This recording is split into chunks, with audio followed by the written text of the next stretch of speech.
Sandi Adams.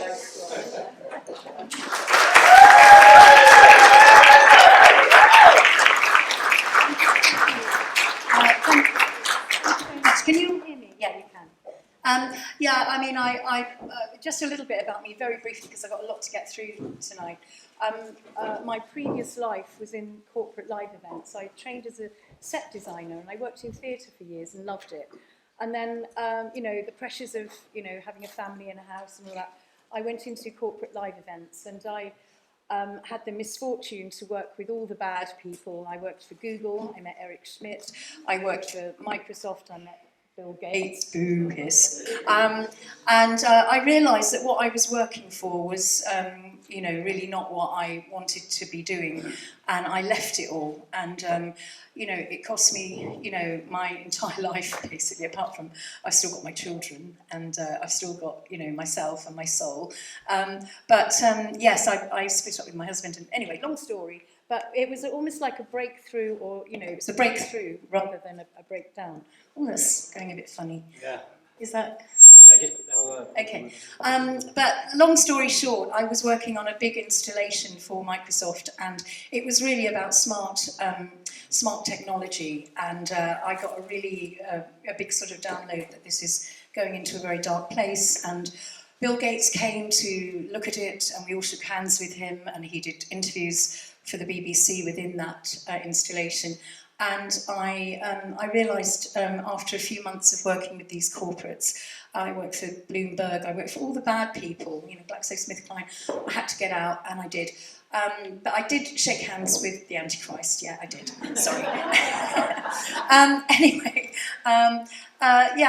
to kick off tonight, very briefly, another big wake-up call. Apart from reading Rosa Corey's book, which woke me up hugely, Behind the Green Mask, if you haven't read it, it's how the Trojan horse of anthropogenic global warming, really, the Green Party got taken over in the 1990s, and the Ecology Party got taken over in the 1990s, and it was turned into really a big Trojan horse for bringing in the green agenda.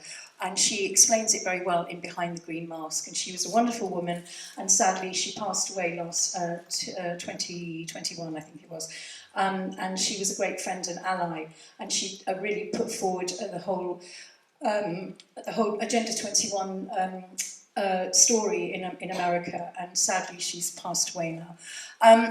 But she encouraged me to get on with it in the UK, and I hope I'm not disappointing her.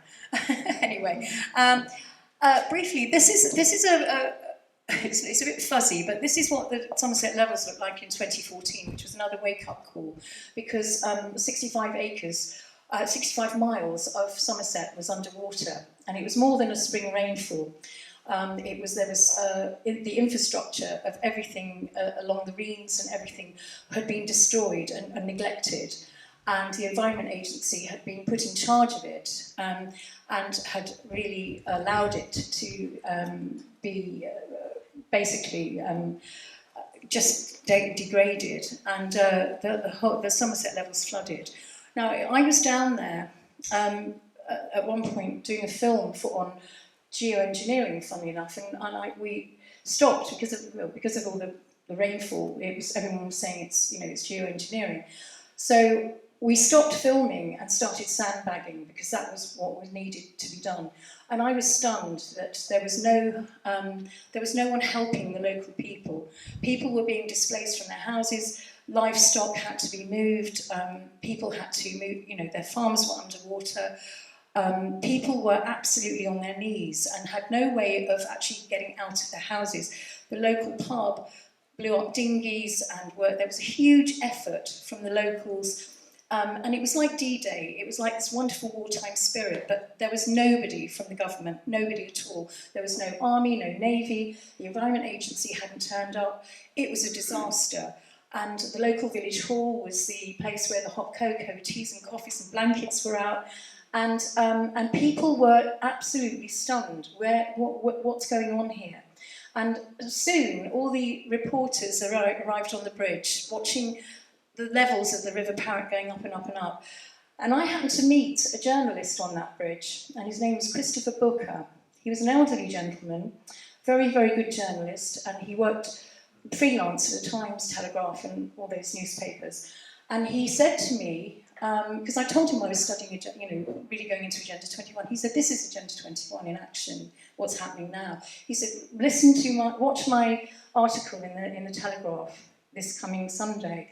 And it was an article called "The Deliberate Flooding of the Somerset Levels." And he told me that I should do my research and look and see what Policy 6 was. And I'll tell you, this is this is Policy 6. Now, this is a policy that was actually made in 1997, and that pink area was designated as a floodplain under UN Agenda 21, because at the Ramsar Treaty in 1971, there were certain areas of the world that were designated to be flooded to promote wildlife. And there's this penny dropped, and I thought, this is what Agenda 21 is about. It's about destroying land to actually seize it. People lost all their businesses, their houses are now uninsurable, they can't sell their houses, and loads of businesses went down, and farmers still haven't brought their livestock back because the land is just decimated. Actually, there was enough brouhaha.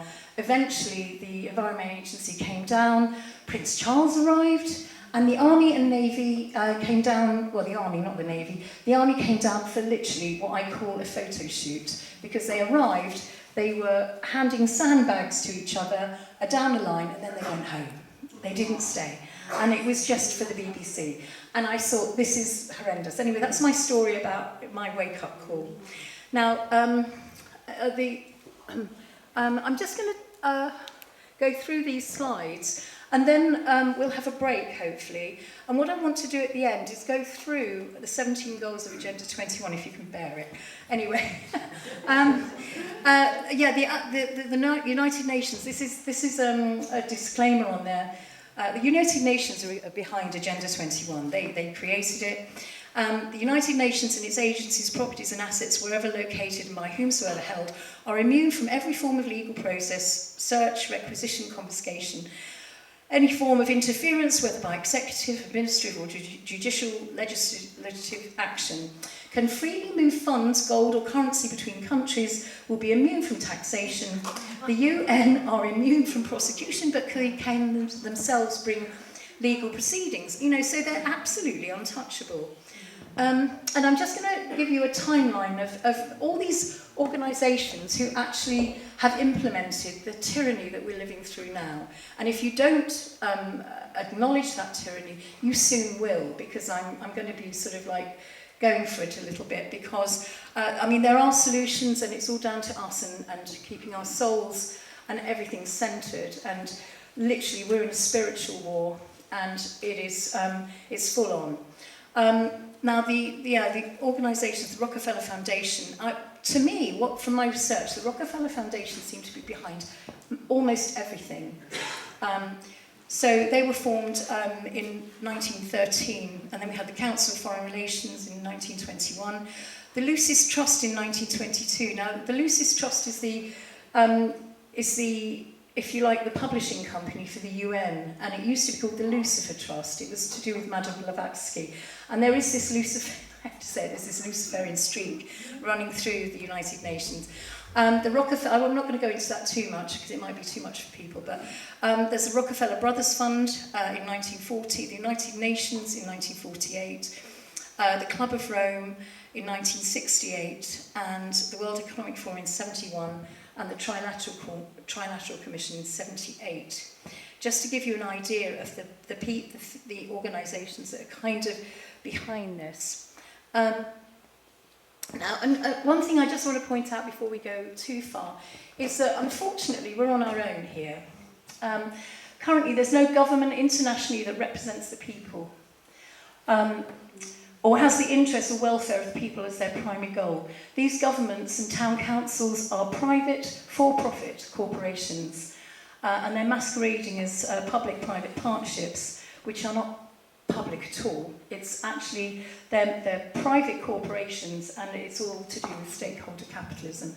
So it's not in their interests to help us and to actually provide services and all the things that we need. because it's all for profit. The structure of the United Nations, the World Economic Forum, New World Order, the aim is to have one world currency, the central banking digital system, alongside the digital ID. One world religion, technocracy, bad science, Gaia. Destruction of the family, elimination of self-defense, the elimination of property, education, the decline of education, the elimination of privacy, control of resources, and control of police and military. Now, United Nations Agenda 21, it's a book. Actually, I haven't brought it with me. I usually do. It's a 42-chapter document that came out of the Earth Summit in 1992, and it really goes into how it's a book of how to control the resources of the planet, and how really we the people have destroyed the planet, and that we've got to be managed, and all the resources have to be managed. And Agenda 21 policies have been adopted by every town council in the UK and globally, and they are all for-profit corporations. What does it seek to do? It's a control and inventory of all land. This is what Agenda 21 is. It's a control and inventory of all land, water, minerals, construction, means of production, that means patents, plants, animals, education, energy, information, human beings, and control of all religious doctrine. I think we've done that one, haven't we? Sorry. UN Sustainable Development, smart, sustainable monitoring, assessment, rating, tracking. Smart cities, smart housing, smart meters, visioning projects, urban communities, public-private partnerships, sustainable communities, that's what they call it, walkable, cyclable communities, environmental justice, multi-use dwellings, high-density urban units, and buffer zones. Now, I'll go into buffer zones a little bit later, because all of this sounds, what they do is they make it sound very, very worthy. It's all about saving the planet. It's all about getting everybody fit on bicycles, getting rid of cars, we all want a safer, happier, cleaner planet. But, in the hands of these people who are doing it simply for massive profit, you realise that it's all skewed and it's actually about control. So whenever you read anything that they're putting forward, there's always a story behind it. And that's not just, me being a conspiracy theorist and finding all the bad stuff. This is actually happening in action. This is stuff that's really happening. And I think what we did was we realised it, when the lockdowns happened. And I think everybody got a big wake-up call about the control. And it wasn't really, none of it made sense. And it didn't make sense because it's not about sense, it's about money and control. Jane, do you want one of these? Thank you. Here you go, thank you. Now, ICLEI is in every town council. In every town council, you've got the policies of Agenda 21. It's done through this. There we go. It's done through this kind of NGO called ICLEI, which is the International Committee for Local and Environmental Initiatives, and ICLEI's job really was to implement Agenda 21 right down from global to local, because obviously the globalists had they launched it at the Earth Summit, and what they wanted to do was bring it from the global idea back to the local and to implement it locally. ICLEI is now working on town councils in the UK. And how does it work? Well, you've got the 3 E's of sustainable development. You've got social equity, economic prosperity, and ecological integrity. So social equity is the individual gives up personal rights for the needs of the community. That sounds really worthy. in the right hands. And then you've got the economic prosperity. Oh, thank you. Then you've got economic prosperity, which is the free market replaced by public-private partnerships, international wealth transfer. So, you know, local councils used to have their own budgets, they used to spend it locally. That's not the same anymore. And in fact, there's been big scandals in town councils because, particularly with Somerset County Council, where I work, where I live, I don't work there, they were found to have been investing money in the Cayman Islands. Now, this is our council tax. You know, do look into the corruption in your local town councils because it's massive. And they're getting away with it. I just don't know how they are, but not enough people are going in and asking questions. So, and it's all public-private partnerships, and they cloak it all in commercial law, and they're getting away with it. And so this is why all the resources locally are just being depleted. All our infrastructure, you know, our transport system, everything is being depleted.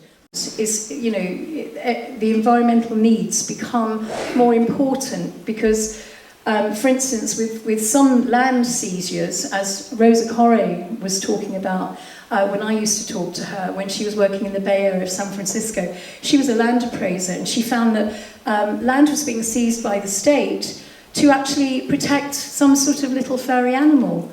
And the private land was being seized under Agenda 21, and I think this is going on all over the place.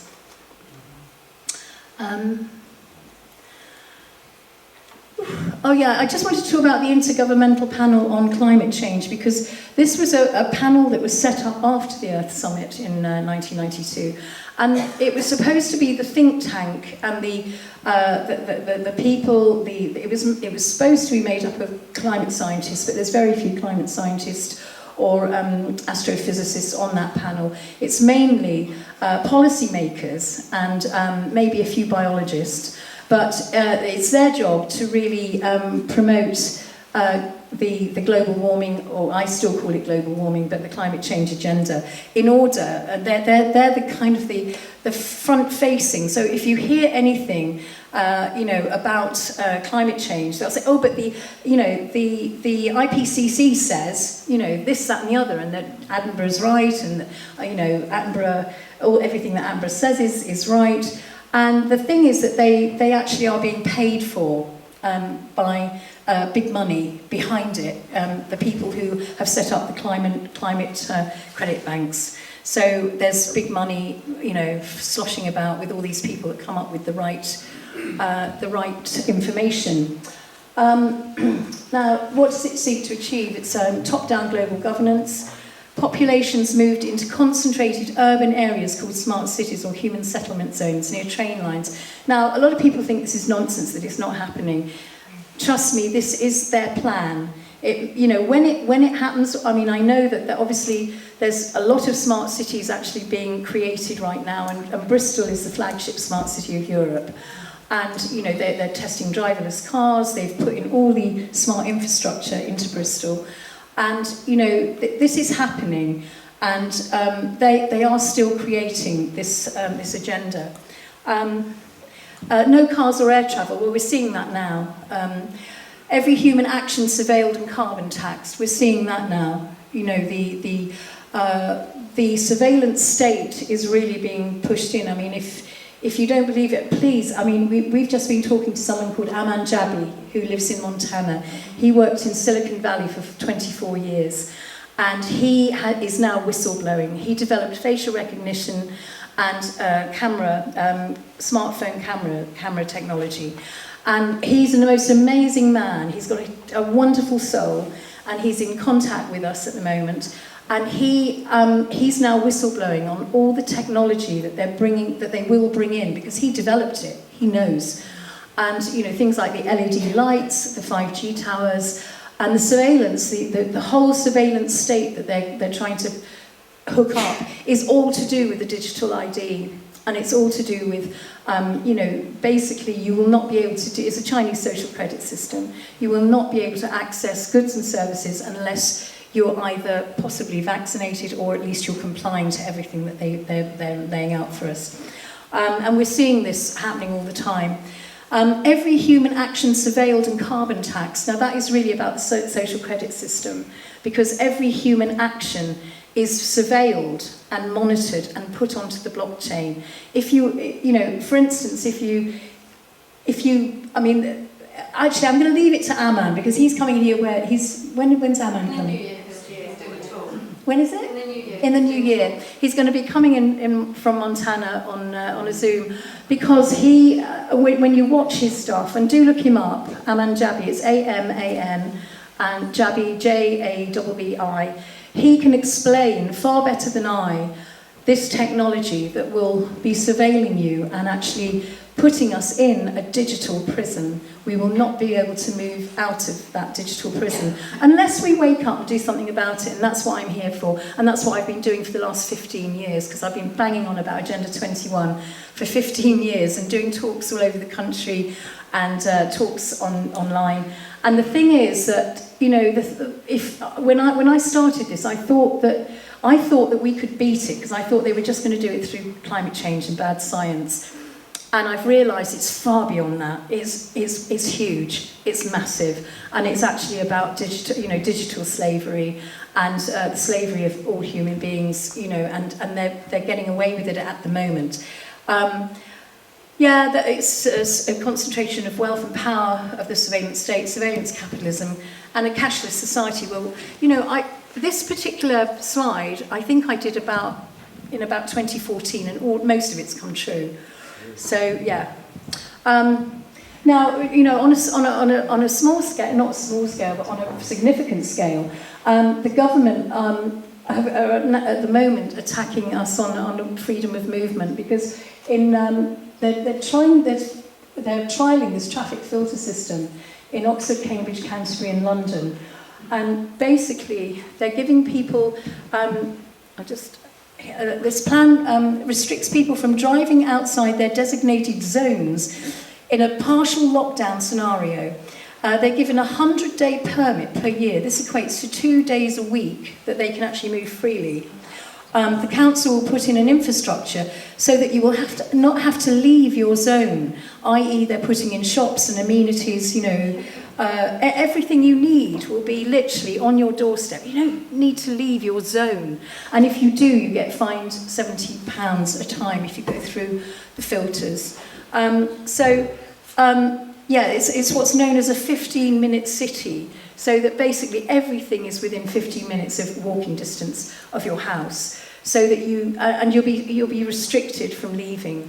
And also, when they bring in the electric cars won't take you further than your zone, and this has been confirmed. So this is, this is really a dystopian test bed that they're doing, and there's a wonderful bunch of people here from Oxford. Where are you? There you are. Who are really opposing this, because it's all part of Agenda 21. It's absolutely hideous. Excuse me.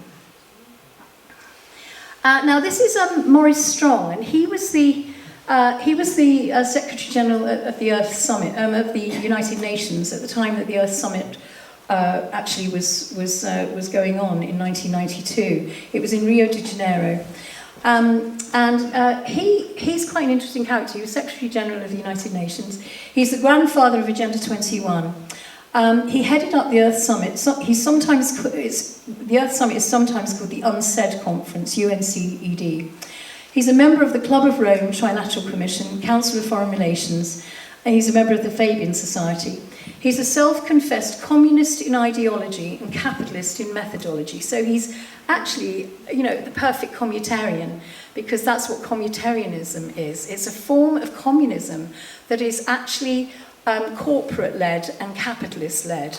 So basically, you've got all the capitalists and big business running the government and all the governance, not government, and then you've got the people underneath it all. So you've got a band of elites who are actually happy to behave like capitalists, but keep you in the communist way. And I'll talk to you a bit later about communitarianism, because it's a very important part of the ideology that we're living under at the moment. Yeah, it's the new communism. He was exiled to China to avoid prison for being involved in the oil for food scandal in 2005, where the UN Security Council made a resolution to supply Iraq with food in exchange for oil. There were revelations of corruption of funds involving Maurice Strong, Adnan Khashoggi, and many other oil billionaires. To avoid being sent to prison, he actually was exiled to China, and he loved China. He loved the social credit system, and his cousin lived with Mao Zedong, and he was given sanctuary there until he died, actually. But he's a particularly shady character who also set up a company with George Soros making carbon-unfriendly cars in China and shipping them over to the United States. So that's how much he cares about carbon, if you're into carbon. Anyway, we love carbon. It makes things grow. Anyway, the Earth Summit. This is what he said about Agenda 21. The effective execution of Agenda 21 will require a profound reorientation of human society, unlike anything the world has ever experienced. A major shift in the priorities of both governments and individuals, and an unprecedented redeployment of human and financial resources. This shift will demand a concern for the environmental consequences of every human action. That's a very important statement. To be integrated into individual and collective decision-making at every level. So what that really means is that everything you do will have a value and will actually have a consequence. And that's what really the whole digital idea is all about, because they will be monitoring every single action, human action of all of us, taxing you on it, fining you on it, and actually using it against your social credit score or for your social credit score, depending on how compliant you are. Now, all of us know that it all hinges on climate. And I've got a few things here. You've obviously got the hockey stick, which was interesting because ClimateGate was really about the falsification of climate data that happened in the Hadley Research Centre in the University of East Anglia in 2009. And there are, I think it was 1,079 emails were hacked by an American source, and some say it was Assange, who knows who it was. But it all came out because they were actually saying, we've got to hide the decline because it's getting colder, we've got to hide it. And so what they did was they changed the data to make it go up instead of down, and that's called the hockey stick. And it's been proven in court that they've falsified the data, but somehow it's all been buried, and we're still in the whole climate change bad science thing. And there's that global warming, a case study in groupthink, was written by the lovely man who's passed away now, who I met down at the Somerset Levels, Christopher Booker. You can download it for free on the internet. He went to the Paris Climate Conference. He was there when Trump walked out because Trump said, hang on a minute, the Western world have reduced all their emissions, India and China through the roof, why aren't you sanctioning them? They couldn't answer, and he walked out. And Christopher Booker has got all that information in that amazing PDF, so do download it. I mean, I'm here really to give you the information so that you go home and do your research, because I don't want to do this for much longer. You guys have got to do it. We've got to wake up so much, and we've got to tell. If all of you woke up 10 people, if everybody in the world woke up 10, we were talking about this the other day, that everybody would understand what the hell is going on, because we're at the moment, we're at that point where we're literally up against it, because if we don't wake up, it is the end of humanity. I'm sorry about that. Some people will be upset about it, but it's the end of the human condition if we don't get our fingers out now, because we're at the last point on the thing. The Club of Rome. The Club of Rome really were the ones behind the Earth Summit, and they were along with the UN, they were trying to figure out a way. How can we create? They're a crisis think tank basically. The Club of Rome is a global think tank that specialises in crisis creation for global solution. Founded in 1968 in the Rockefellers' private estate in Bellagio, Italy, by Aurelio Pecci, an Italian industrialist, the Rockefeller Foundation and the UN. The main purpose of the Club of Rome is to formulate crises through which the world can be united under a world government. Global problems require global solutions. It became Agenda 2030 in 2015. A lot of people get confused. What's the difference? Well, nothing. It's just a goal. One of the most underreported stories of 2015, but the biggest, was in the last week of September. Pope Francis met President Obama to make his keynote speech in the UN General Assembly on the future of the world to unveil Agenda 2030. He pledged loyalty to the Catholic Church, the agenda of the UN, effectively making the Catholic Church the UN's servant on earth. Pope Francis is continuing this by endorsing Agenda 2030. The local deployment of Agenda 21 was completed, and 2030 brings it into the global arena. So that happened, and not many people know how that all happened, but it did. And they created at that point the 17 goals, which I will be going into later. And I'm going to try and romp through these slides as best I can. And I'm sorry if I'm going fast, but there's a lot to cover. We'll be going through all these anyway. Hang on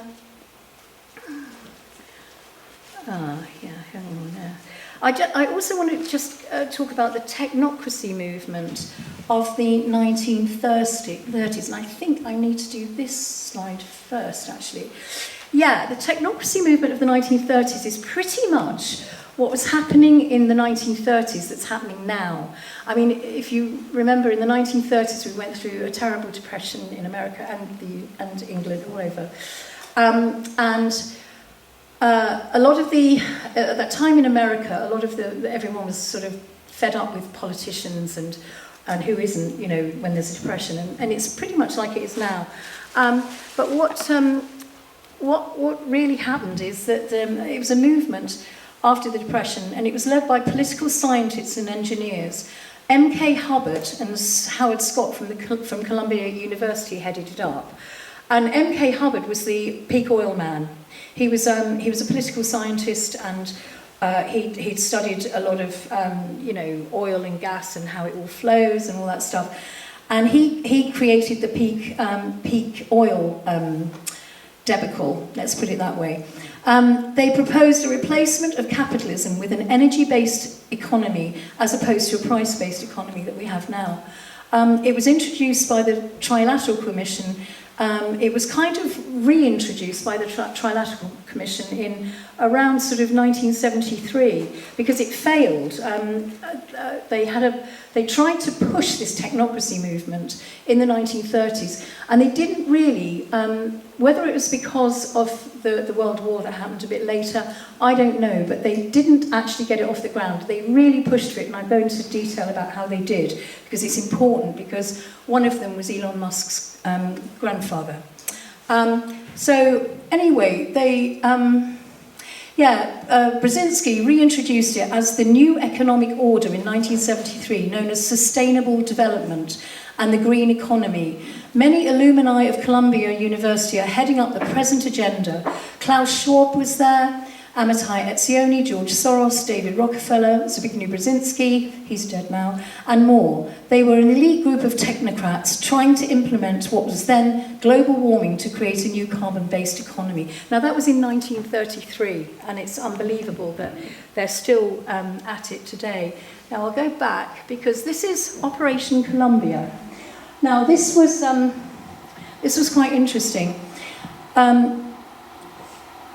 It was Elon Musk's grandfather was a guy called Joshua Haldeman, and he was at Columbia University at the same time, and he was tasked with heading up the final push to get this technocracy movement underway. And it was they formed a company called Technocracy Inc. They formed it in the 1930s. Now this happened in 1947. So Technocracy Inc. was still going then. And they sprayed a whole load of grey cars, and they put loudspeakers on the top, and they had a logo, Operation Columbia, and they took this convoy of grey cars all the way from California to Vancouver. And Joshua Haldeman, who's Elon Musk's grandfather, was the head of it. And he made speeches all along that route at every Freemasonic temple, because it was actually paid for by the Freemasons I can't remember who else. Oh, George Soros, that's it. George Soros and the Freemasons paid for the whole thing. So he was doing this whole talk all the way along this place. And they had a degree of success, but they also had oh yeah, that's it.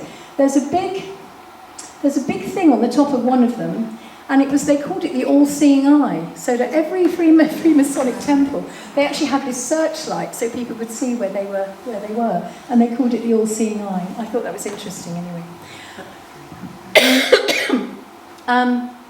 He actually got arrested, to be honest. Elon Musk's grandfather. He actually got arrested because people said that Operation Columbia was illegal, but he did get out in the end.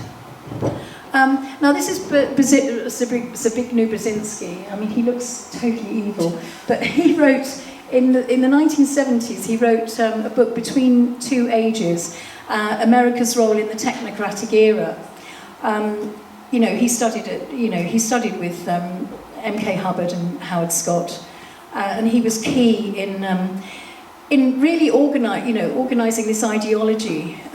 He wanted a resource-based economy, CO2 carbon taxing, and resources are more valuable than money in the technocratic age. They must be controlled and owned, and that's what he was saying in that book, Between Two Ages.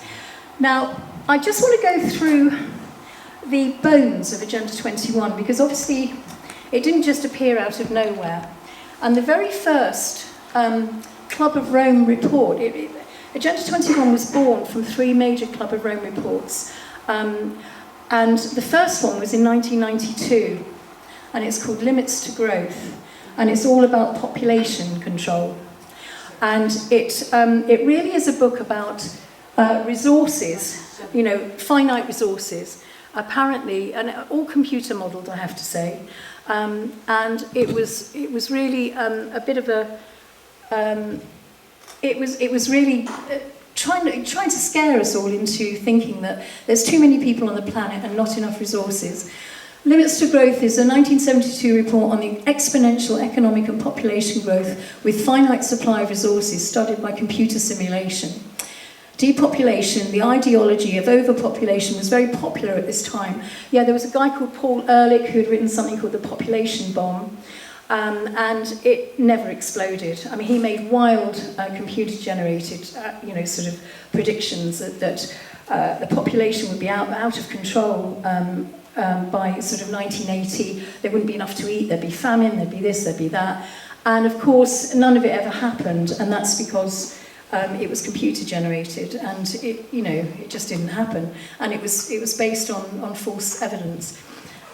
Now, yeah, I mean, there's a lot of the world has a cancer, and that cancer is man. There's this ideology that we are the problem. Alan Gregg, the Turning Point official for the Rockefeller Foundation. Of course, we've got Bill and Melinda Gates and William Gates. William Gates, his father was a eugenicist. He worked for a lady called Margaret Sanger, and she was a particularly unsavoury character. She was a member of the Ku Klux Klan. She was extremely racist. She was awful. And she really promoted, and she's known as this wonderful woman that promoted family planning, along with Mary Stopes as well. But both of them had really dark ideologies. And, Mary Stopes even forbade her son from marrying a woman who wore glasses, and actually disowned him because she wore glasses. That's the kind of people we're dealing with. There is a kind of a thread of eugenics running through all this, and if any of you get the chance, in Columbia University, the technocrats and the political scientists shared a facility with IBM. Now there's a reason for that too, because IBM have got a history of being extremely dodgy. This book is called IBM and the Holocaust, because IBM was the company that collaborated with the Nazis during the war. And they bought a system off a man called Hermann Hollerith. And Herman Hollerith was, he was a geek. He actually developed a computer punch card system for categorizing people during the census of 1933 in Germany. So he managed to get everybody categorized in Germany by the end of 1933. You know, what their ethnic, you know, what ethnicity they were, you know, their socio-economic situation, whether they were disabled, whether, you know, everything, their sexual orientation, who they were. And of course, it made it very easy for the Nazis to then buy that information via IBM, and they rounded everyone up, the gypsies, everybody. So that really, it's an extraordinary book. It's by Edwin Black, who also wrote War Against the Weak, which is an amazing journey into the eugenics movement that started in America in the 1930s. So if you really want to go into the eugenics, because that is, again, is playing out right now with what's going on in our national health and in our hospitals. I'm sorry to say this, but that is the case, and I'm sure all of you are aware of that. Yeah, the IBM quantum computer, and NHSX is a genomics plan, and I haven't brought my article. I meant to, I thought, but I wrote an article which is going into the Light newspaper about how the NHSX, the new app that they want you to download, is actually a way of looking right into your medical history, everything about you, your DNA, and it is all being collected, and for a very good reason. And Dominic Cummings is somebody that promotes screening before birth for fetuses to iron out problems. And if you look at his blog, it's deeply, deeply dark when it comes to eugenics. So, anyway, I'm just racing through these because I've got so much to get to, but do your own research. Stanley Johnson wrote these books. You know, he's Boris Johnson's father. You know, he's into eugenics as well.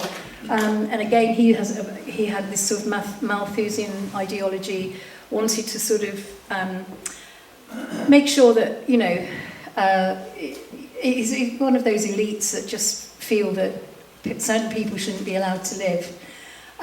This is Margaret Sanger at a Ku Klux Klan meeting in America, and she wrote a book called Women and the New Race, which is all very dubious. So that's really what the first book, the first Club of Rome report, was looking at population and how it needs to be controlled. So all of that is really backing that up. And then we got the next one was where are we? The next Club of Rome report was something called Our Common Future. This one, or it's sometimes called the Brundtland Commission. This was written in 1987, and this is covering all the aspects of Agenda 21. So you've got population. This is about wealth distribution throughout the world, and equity. The equitable sort of notion of different countries. And this was written by Gro Harlem Brundtland, who was at the time the Prime Minister of Norway. And she teamed up with Maurice Strong and wrote it at the UN. And really, it was all about how the West, the bad people, the polluting West, needs to pay reparations to India and China and the East, because we are the ones that have used up all the resources and we're polluting the planet. And so they figured out a sort of second Marshall Plan idea to transfer wealth from Britain and the rest of Europe to India and China. And if you see now what has happened, because we don't actually manufacture or export anything anymore, it's all been shipped over to India and China, and that was the plan. The plan is to destroy Europe, but also to finance the tech industry very well and everything else they need to create their dystopian future. So that's what really happened, and it was really to pay vast amounts of money to India and China to bolster them up because we're so bad. And of course they're not. Oh, hang on, what's happened there? Oh yeah, no, we go on to that one. And that's what happens really, and it's all part of the communitarian thinking that was going on at that time, because Gro Harlem Brundtland was a very, very strong socialist. I mean, there's nothing wrong with socialism as long as it doesn't tip into communism or communitarianism, and unfortunately that's kind of what happened, and that's what happens with every ideology that goes a little bit too far. And communitarianism is a strange term, but it is what's happening right now. And if you want to really go into communitarianism, there's a lady called Nikki Rapana, who sadly passed away last year, and her daughter Nordica Friedrich, and they wrote a very, very good PDF that you can download, and it's called The Communitarian Manifesto by Nikki Rapana and Nordica Friedrich. And it explains communitarianism so well. I mean, there's also Larkin Rose, who is in the States. He talks about communitarianism because it is a new ideology. It's only really been around since the 1960s. Again, from Amitai Etzioni, who was at Columbia University, and really, really pushed into every area of our lives. And it's all about rights and responsibilities. And really, your individual rights don't mean anything. It's got to be given over to the collective, and that's the ideology that they push, because your individual rights are selfish, and you have to give everything over to the collective, or the state, if you like. Now, Amitai Etzioni, he was a professor of sociology in Columbia University between 1958 and 73. Excuse me, I'm going to take a cough sweet. He was German-born, Israeli professor of sociology, born in 1929. He argued for a carefully crafted balance between individual rights, balance between the rights of the community. Individual rights are replaced with the rights of the community, which are vaguely defined. Laws protecting the individual are outmoded and must be balanced by experts against the sensibilities of a global market. Trade agreements, tariffs, constitutions and religious freedoms, all these identified as barriers to achieving sustainable development. David Cameron called this big society. I mean, they're all in on it. Communitarians are global movers and shakers. They seek to destroy representational government, voting, private property ownership, and promote regionalisation, which we're seeing in our councils now. Our Common Destiny 2020, the Anti-Communitarian Manifesto, that's Nikki Rapana and Nordica Friedrich. Do look at that if you want to go into communitarianism, because most people have never, ever heard of it. And it is what is absolutely what is destroying our representational governments all over. Because we don't know it's there. Now, the third and the final Club of Rome report before the Earth Summit, which created Agenda 21, was something called the First Global Revolution. Now, this is quite an interesting one, because this is where they came up with global warming. And it's really interesting, because what they were trying to do was they were trying to find a crisis that would unite humanity. And they decided what to do. And I'm just going to read from this. It's falling apart, actually. I've had it so many years. Let me just find it.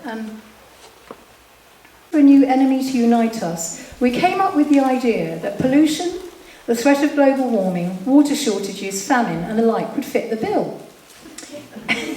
In their totality and in their interactions, these phenomena do constitute a common threat, which demands the solidarity of all people. All these dangers are caused by human intervention, and it is only through changed attitudes and behaviour that they can be overcome. The real enemy, then, is humanity itself. So that's when, if you feel like you're being attacked, there's good reason for it, because actually they identified us as the enemy, and that's why we're at war, because they're at war with us. And I just want to quote another quote from here, which I found really interesting. The need for enemies seems to be a common historical factor. States have striven to overcome domestic failure and internal contradictions by designating external enemies. The scapegoat practice is as old as mankind itself. When things become too difficult at home, divert attention by adventure abroad. Bring the divided nation together to face an outside enemy, either a real one, or one invented for the purpose. I mean, this is the Club of Rome report, written by the United Nations, or for the United Nations. So basically, can we live without enemies? Every state has been used to classify its neighbours as friends or foe. Now, it just goes on about, identifying enemies, whether they're imagined or not. And, at the end of if we're talking about 1991, this was published. And of course, the wall came down in 1989, the Berlin Wall. So there were no Reds under the bed at that point. The First and Second World Wars were over. They needed an enemy. They needed another one, and they chose us. So that's why we're in the mess we're in, really. Let me just see. Ooh, moving on.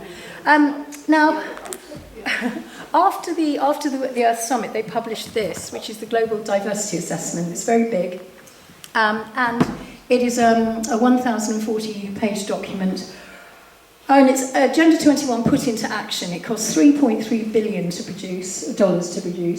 And it really is about how they're going to control everything on this world of ours, this lovely, beautiful blue-green planet. That they how they're going to sort of create what they call they call them human settlement zones.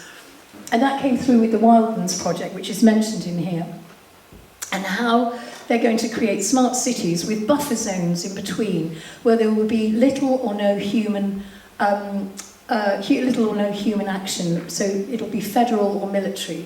And so everybody will live in zones because the wildlife has to be protected, the countryside has to be protected because we're bad people. We have behaved so badly and destroyed the planet. Not the corporations, mind, it's us. And so we have to be controlled and put into... And literally, it is a management plan for every single thing. Every rock, every tree, just about everything. And I realise now that this is the beginning of the financialisation of nature that we're going through now with the natural asset corporations owning every part of nature. So we can't benefit from it. So then, we've got all the rewilding. Every year they have a World Wilderness Conference. They had one. Well, they were supposed to have one in 2020. I don't know. They have them every 4 years. But there's a plan to rewild 50% of the Earth by 2050, co-hosted by China, unveiling the Global Leadership Committee. Now, the whole rewilding idea is a fantastic idea. Allowing nature to, but it has to be managed for a start. But it also shouldn't be managed by corporations and elites, and that's the problem. Is everything they say that sounds amazingly worthy, but it's underpinned by stakeholder capitalism, and to make them infinitely rich and for us to be infinitely poor. That, unfortunately, is the case.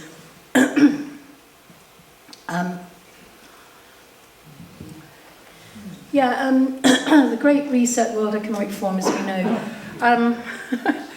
it was founded in 1968. You'll own nothing and you'll be happy. So this is how they're going to do it, because it's all going to be owned by massive corporations, and you will just have to be carbon taxed until you're, until you literally, they can't. If you look at net zero, if you look at the net zero documents. Which I will put up, it's the UK Fire's Absolute Zero document that you can look up. It's on the web. And really, you're almost paying to breathe. You're being taxed to breathe. You're not allowed to do anything. If you do anything, a friend of mine actually went onto the website, the World Economic Forum's website, I think the UN website, where the 17 goals are. And you can do a little test to see how green you are. And she's somebody that doesn't eat meat, she cycles everywhere, she doesn't have a car, she lives very sustainably, and she still was way deficient in their scale. And she said, what do I have to do? And she worked out that it was to actually do nothing. She's not allowed to move anywhere, go anywhere, eat anything, breathe anything. It's absolutely, it's ludicrous. And that's what they want, zero. Net zero is zero you. That's what they want. They don't want us. You and the car. Yeah. They're talking about themselves, really. If only. And of course we know that all these are the re-engineering of society. Now I've got this Black's Law Dictionary, the act of instantly knowing and receiving stolen goods, that's what reset really means. In Collins' Law Dictionary and in Scott's criminal law, reset means the possession of property appropriated by another by theft, knowing it to have been so obtained and intending that the owner be deprived of it. Well, there you are. The Great Reset is total theft of everything that we hold dear. So, yeah. And then we've got Klaus Schwab. He's got a very, very dark history of... His father was Eugene Schwab, and his father was an engineer who had a company called Escher-Miss Engineering Company in Ravensburg, Germany in the 1930s. He employed slave labour. He collaborated with the Nazis to create nuclear technology. This is Eugene Schwab, his father. He was instrumental in creating machinery vital to the Nazi war effort. Klaus Schwab himself was involved with illegal nuclear development in South Africa and supported the apartheid regime in the 1960s. He heads up the Davos meetings every year since 1971 for global leadership. The Fourth Industrial Revolution. Is it the Fourth Industrial Revolution or is it the Fourth Reich? And I think I know which one it is. We've got net zero and the green economy, good intentions. Because the road to hell is paved sometimes with people that really think they're doing good. And it's I know loads of people who are wound up with the whole green thing, and they really think they're doing the right thing in really battling for net zero and all that kind of stuff. And I just wish that they could see really where this is heading and that this is not about being green at all. It's so ungreen. A lot of them support 5G, for instance. It's not green at all. The tech that they are supporting is really, if you go along with net zero, it really is the road to hell. And we've got to stand up to this somehow. It really is about waking people up.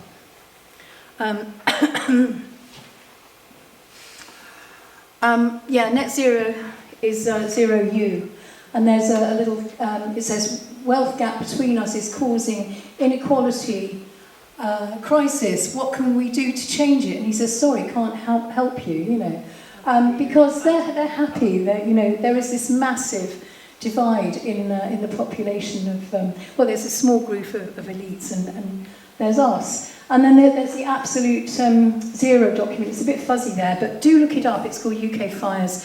And it actually tells you that between 2025 and 2030, they want to rip every gas boiler out of every home in England and all gas heating and every wood burner out of every home in England. Yeah. They want everything to go electric, so that at a flick of a switch, so you won't have any autonomy in keeping warm. You won't be able to go out to the woods and get a few logs and at least burn them on your wood burner. It's called UK Fires, Absolute Zero. It's on my website. Oh, I've got a website, sandyadams.net, and all this most of this information's on there. I've got to update it. I've been really busy. Now, the financialisation of nature is just awful. I mean, man was born to live in nature. It heals us. It is where we connect spiritually. It is, we should have access to nature. And all over England, right to roam is being stopped.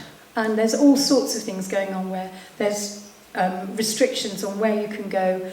And it's going to get worse, unfortunately. And what they've chosen to do is create these natural asset corporations classes, where corporations are buying up huge swathes of the countryside, and you won't be able to go on it. It's actually going to be closed off to the public. And this is you find that supermarkets are buying vast areas of countryside.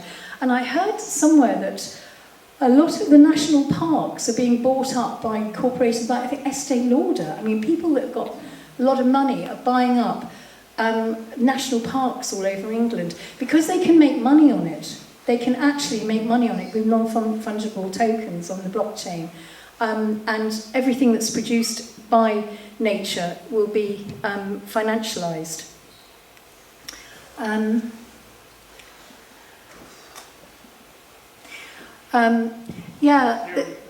This is the financialization of data as well. I mean, I think Aman goes into this very well.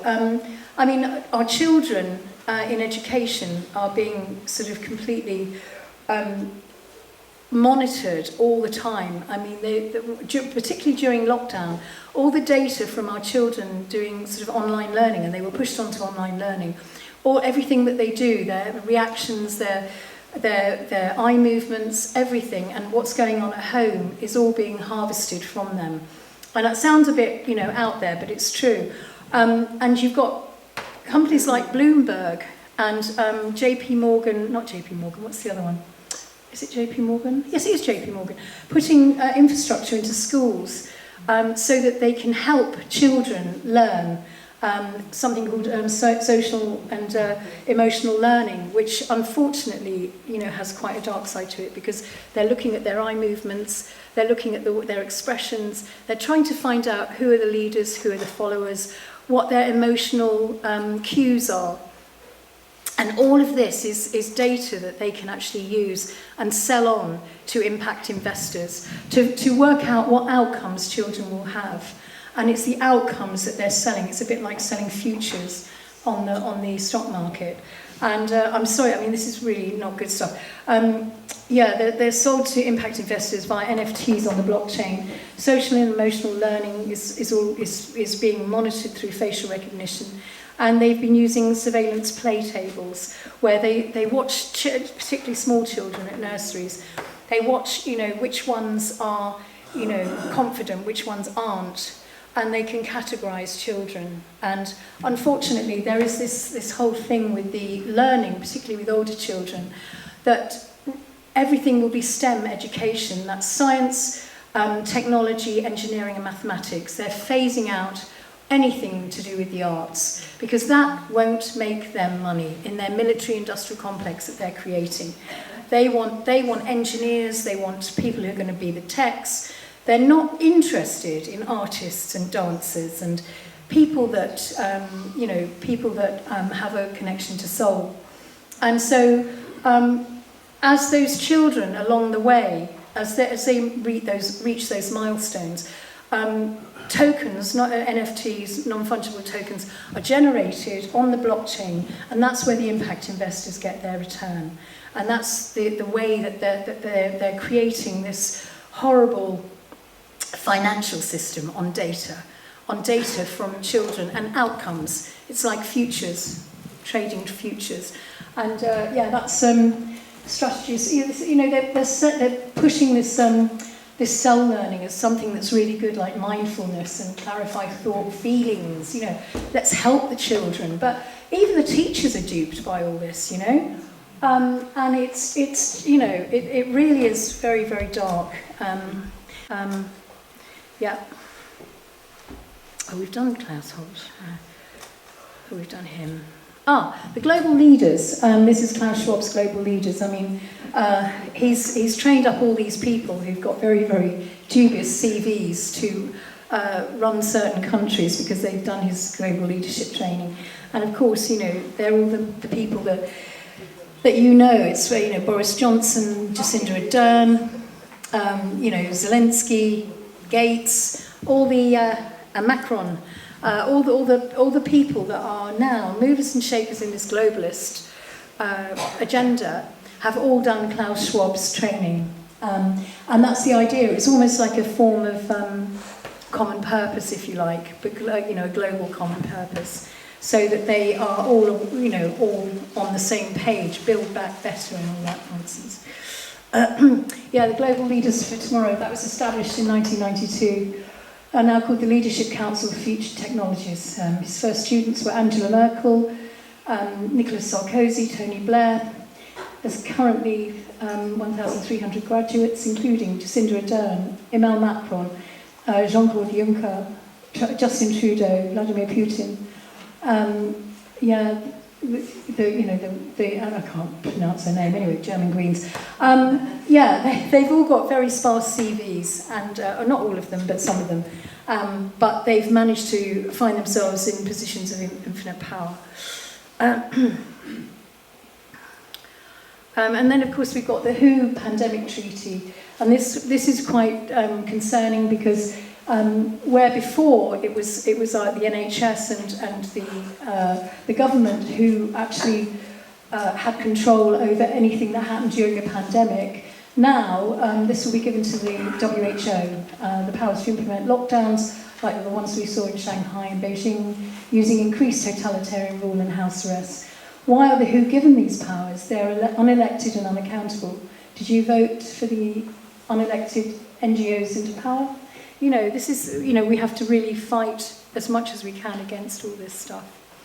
And then we've got the digitalisation and the privatisation of the NHS, where NHS Improvement met NHS Digital, and they created NHSX, which is really a genomic screening. And so they're depleting the NHS to the point where it will be it is a telephone service only anyway at the moment, to be honest, unless there's something serious. And that it's all going to be put into a digital framework where they'll have AI bots answering and diagnosing you. And actually, I was talking to Debbie Evans from UK Column, and she was saying that young doctors now, instead of learning from operating on cadavers, which is the best way to learn anatomy and how the human body works, they're now actually doing it on AI bots in the metaverse, where they're actually doing all the dissection in the metaverse, which is very, very bizarre anyway. Genomics, we see it's the new eugenics. Why is genomic surveillance important? And this is from the World Health Organization. They want to do predictive, preventative medicine, so it means screening for something that is predicted, and looking into your DNA to see if you've got any any sort of anything in your DNA that could predispose you to being quite a burden on the NHS. And as I've experienced it with loved ones recently, where the care they're getting is not good because of their age or because of their condition, and they're literally sidelines. And actually, I have to say, I've had 3 of my friends pass away in hospital, and they were fine when they went in, and all that was said was, because of their age, we couldn't help them. And I'm still getting over that. But yeah, and this is when we're talking about depopulation. This is Bill Gates' CO2 equation. P is people times services per person, so it's all worked out. Energy per service, and CO2 per unit of energy. So he's worked out this equation really for depopulation. Unbelievable, isn't it? And if they too much CO2, you die. And this is what he said: the world has 6.8 billion people. That's headed up to about 9 billion. Now, if we do a really great job on new vaccines, healthcare, reproductive services, we could reduce that by perhaps 10 to 15%. He said that in a TED talk. You can look it up. He actually said that we could reduce it by using vaccines. Yeah. Now, Deagle.com. Now, in sort of like 2014, I was doing talks all over England, and Deagle, they're a true intelligence organisation of the US government run by the CIA. And between 2014 and 2018, their website predicted a massive 50 to 80% global depopulation by 2025. The CIA and World Bank contributed to these forecasts. These predictions have been taken down in the last 2 years with no explanation. The UK population forecast was to go from roughly 63 million in 2014 to 14 million in 2025. These forecasts were for every country in the world, with varying numbers of reductions and increases. This is the UK, and as you can see, it went from 63 million, can't see, to 50, down to 15 million. And I think that's the same for Canada and the US. Canada and the US went significantly down, but there's some countries that go up. Malaysia, for instance. Maybe that's where we should be. Who knows? But we won't be able to get there anyway. There's, a land grab. Well, we've got food security problems, farmers being paid to rewild their land. This is in the UK, with handouts of up to 100,000. We're not growing, certainly not enough to cover the losses of, 40% of global Ukrainian wheat and corn that we're not bringing in. The land's being turned into garden villages, brownfield sites earmarked for development, land taken over by development, solar farms. Solar farms are a big thing. And in the 1980s, we produced 85% of our food in the UK. It's now 45% and declining. And that's the food security report.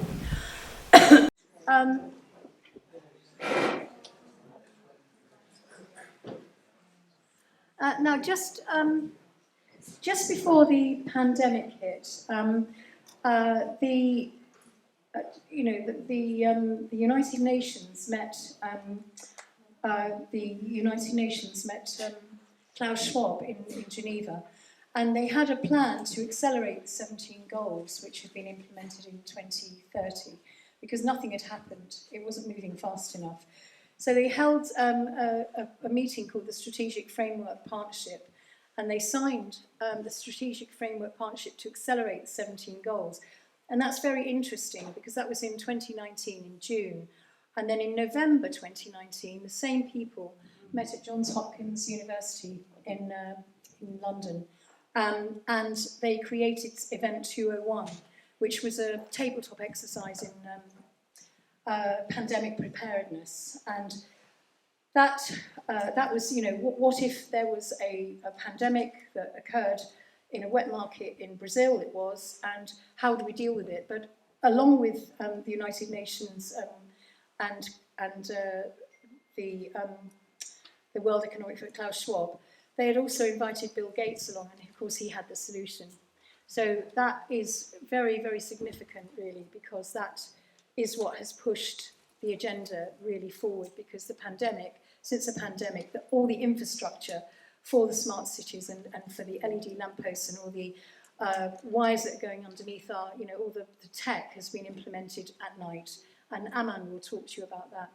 And then, of course, we've got the Internet of Bodies, the Internet of Everything, merging with the human AI. And we've got transhumanism, which is, the battle to remain human, because what they want and what Elon Musk talks about is the enmeshing of the humans with the tech, with the robots, with the ingestible, wearable devices that will actually take us away from being human, really. A huge amount of health-related data that could improve human well-being. This is what the World Economic Forum say. But a number of risks and challenges must be addressed to realise the potential of this technology, from privacy issues to practical hurdles. They don't care about our privacy or anything else, or our health. Anyway, if you go on their website, there is the Internet of Bodies, you can see it. And then you've got Elon Musk's Neuralink's goal is to build something called brain-computer interface that allows people to transmit and receive information between their brain and a computer wirelessly. This is all stuff that's going on. And then we've got the global panopticon is really for us. And I'm just thinking that's probably what the all-seeing eye is. That's a logo that's been going for hundreds of years.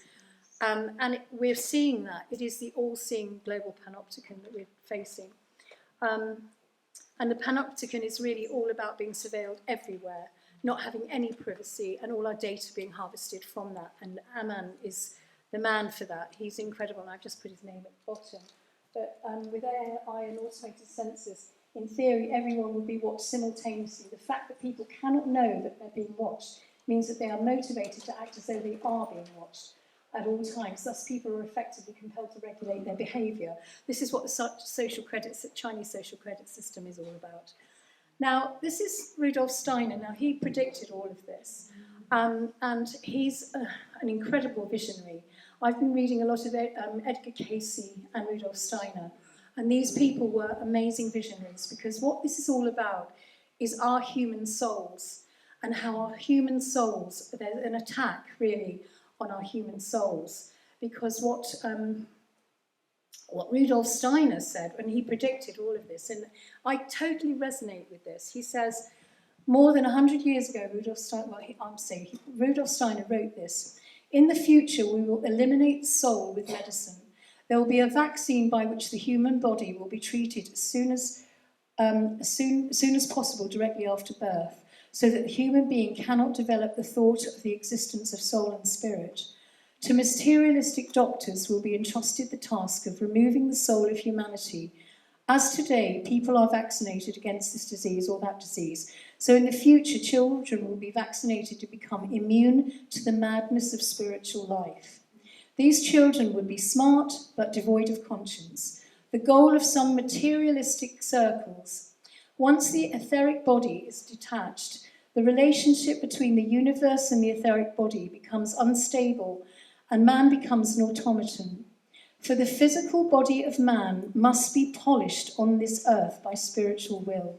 So the vaccine becomes a sort of Ahrimanic, he believes in the Persian Antichrist, Ahrimanic force. Man can no longer get rid of a materialistic feeling. He becomes materialistic of constitution and can no longer rise to the spiritual."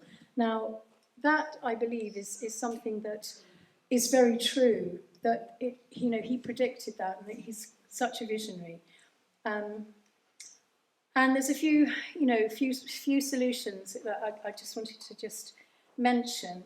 The Power of the Powerless is a book written by Václav Havel that I suggest people read, about communities. He was the Prime Minister of Czechoslovakia when the wall came down, and he wrote this book, The Power of the Powerless. It's about creating parallel structures and how to deal with tyranny. And, I think creating our own communities is a way out of this, so that our structures become stronger than the tyrannical structures that they're creating. Develop parallel structures within their systems, local alternative systems of finance, education, health, etc. This is happening organically now. Oppose the digital ID, grow your own food, use food swaps, local sharing communities, stockpile food, oppose the WF pandemic preparedness bill, keep calm, remember who you are. And then there's some useful links. There's the Freedom Network, which is a great resource, because they have hubs all over, 63 hubs all over the UK, and it's about growing your own food, about sharing information, and they hold events, and it's run by a friend of mine called Karen Dodd, and she's great, and they literally are creating freedom hubs all over England to create parallel structures. And then there's a wonderful woman in the States who wants to collaborate with people in the UK. Her name's Rima Labo, and she managed to stop the vaccinations of the swine flu injections in the States in 2009 successfully, which were killing people. And she's got a website called Prevent Genocide 2030, and she's trying to use the same process to stop the digital ID. So if anybody wants to, she's got two websites, Open Source Truth and Prevent Genocide 2030. And then we've got the People's Health Alliance, about alternative health, and the Hardwick Alliance are quite good. They share a lot of information, and I belong to the Hardwick Alliance, and they're generally sort of trying to push good stuff. And then you've got Daniel Thompson-Mills is coming to speak here on the 12th. He's really brilliant at climate change. Have a look at his website. He really has gone into germ theory and strange theory as well. That's the Hardwick Alliance logo there, and that's the People's Health Alliance logo. And then I will take you through the 17 goals afterwards. Thank you.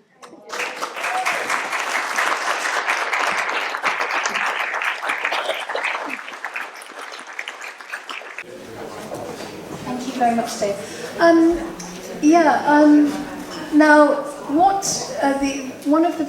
I keep thinking they have a final goal, but it just changes. It becomes even more complicated. And one of the things that they're trying to push, particularly young people into, is engaging with the metaverse via virtual reality headsets. And as I was talking earlier about Rudolf Steiner, it's very much a way of disembodying the human being and getting them to live out of their body, but in a very technocratic way, not in a spiritual way. And this whole idea of the metaverse is, to me, it's totally absurd. And our world is getting more and more absurd. And in some ways, the more absurd it becomes, the better it is for us who actually understand, because we just look at it and think, that is nuts. Whereas some people do, unfortunately, go along with it. And living in the metaverse, the metaverse is an extraordinary thing, really. It's being created now. A lot of it is created. People are now buying real estate on the metaverse, in the metaverse, believe it or not. And everything in this world is being twinned in the metaverse. Every tree, every building, every town, you've got every city is being twinned in the metaverse. And the idea is that each person on the earth has an avatar that lives in the metaverse, an avatar of themselves. And that person is a representative of the human being. And again, it's the division of the soul, it's the division of what it means to be human, and what it means to live on a beautiful planet that has everything. Why create something artificially when it's all here? Because they want to own it and make money out of it. And they want us out of the way. And the idea of having this alternative reality is their dream, particularly people like Elon Musk. And I couldn't believe it. I wish I'd brought it actually. There was an article in the Sunday Times financial papers a few weeks ago, and it was talking about how MasterCard and Visa are making payments possible in the metaverse, so that you can buy goods and services in the metaverse, and they're creating MasterCards so that you can use non-fungible tokens in the metaverse. Now, this to me is ludicrous, and it just feels. A friend of mine also had a grandson, and he wanted a jacket for his birthday. She gave him £100, and he bought a jacket for his avatar in the metaverse that gave him superhuman powers. So it just shows you how crazy this whole system is, and how it's actually it's dividing the human being from reality, but more than anything from their human soul, their spirit, because that's the whole idea, is that they have control over your avatar, they have control over everything, and they will be exercising the same restrictions in the metaverse as they will on this earth. You will be taxed and carbon taxed and things, but it will be your avatar. Because they want to control everything. And they're luring a lot of children into this through gaming. And I've got a Facebook friend, you might know, I know that Rhonda knows him, Bantam Joe. You know Bantam Joe, don't you? He's an amazing guy. If you don't follow Bantam Joe on Facebook, then please do. Because he was a military man who worked in the gaming industry. He was developing games for the military. More than games, sort of like, how to do virtual reality wars and what have you.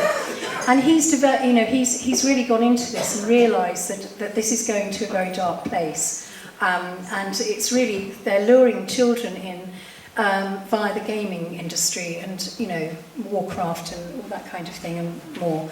So just to say, this is yet another means of sort of taking us away from our humanity. Now, the 17 goals, in a way, create the metaverse, and that's kind of what I'm leading it to. Goal number 1 is end poverty. Poverty alleviation, social protection. their United Nations solution is AI-enabled digital footprint for credit mobile money access, blockchain identity solutions to enable economic identities for all and refugees. Now, that's what their ending of poverty says on their website. And the reality is make everyone equally poor, you know. UBI, Universal Basic Income for All, with fixed amount of carbon credits. Analysis of social credit through digital footprint, Facebook, Twitter, etc. Collect data of about individuals' habits, behaviours, skills, as used in the Zima system in China. So really, what they aim to do is really make us all dependent on the universal basic income, you know, and they'll do this via the digital ID. So if you don't sign up to the digital ID, you won't be adhering to their system. And I asked Aman the other night when we had our Zoom, I said, well, what about people who are living on pensions and benefits? They possibly are disabled, they can't work, they're dependent on the state. How will they live? Will they have to sort of sign up to this whole digital surveillance Chinese social credit system? And he said, yes, they will. He said the only way is to develop alternative systems to come out of that, and we all support each other. And this is what we've really got to think about, because if you go into their system, you're in the digital prison, you cannot get out. Once you're in, that's it. And he did say game over for humanity if you sign up to the digital ID. So, you know, we really do have to think about this. This is a kind of a life and death situation where it's the death of humanity if we go along with this. It's life if we don't, and if we create our own utopia somehow. Don't ask me how we do it. We've just got to really put our heads together. I haven't got the answers, not all of them anyway. All I'm doing is just warning everybody to say, hey, come on, let's sort it out. Anyway, that's goal 1. Sorry, we've got 17. I will whiz through them, and I don't want to bore you or anything. Goal 2, end hunger. I mean, it's a big ask, isn't it? The UN says access to food, improved nutrition and food production security, low-cost GMO mass-produced food production by Monsanto, great. Synthetic, low-cost GMO mass-produced food production by Monsanto, synthetic proteins, insect proteins, no meat. Your consumption habits recorded on the blockchain. That's one big thing. Monitoring sensors in waste bins, storage units and refrigerators. Well, I saw that, funny enough, when I worked for Microsoft. We did a project called Microsoft Home in London in the early 2000s. And sure enough, there were sensors in the fridge that told you what you'd run out of and what was in your fridge. So all of that, you know, in those days, I had no idea where this was going. But it's going in a very dark place, and the fact that they're going to be recording your food habits. For instance, if you're diabetic, and you go into Tesco's with all the biometrics that Tesco's and all the other supermarkets are putting in, your facial recognition will identify you, and will identify you also your medical records. And if you're buying, you know, a cake or whatever, and you've got diabetes, that door will not open for you to, because everything will be in glass cabinets, and your facial recognition will unlock that. So you won't have access to certain foods if you don't come up to the right requirements that they need.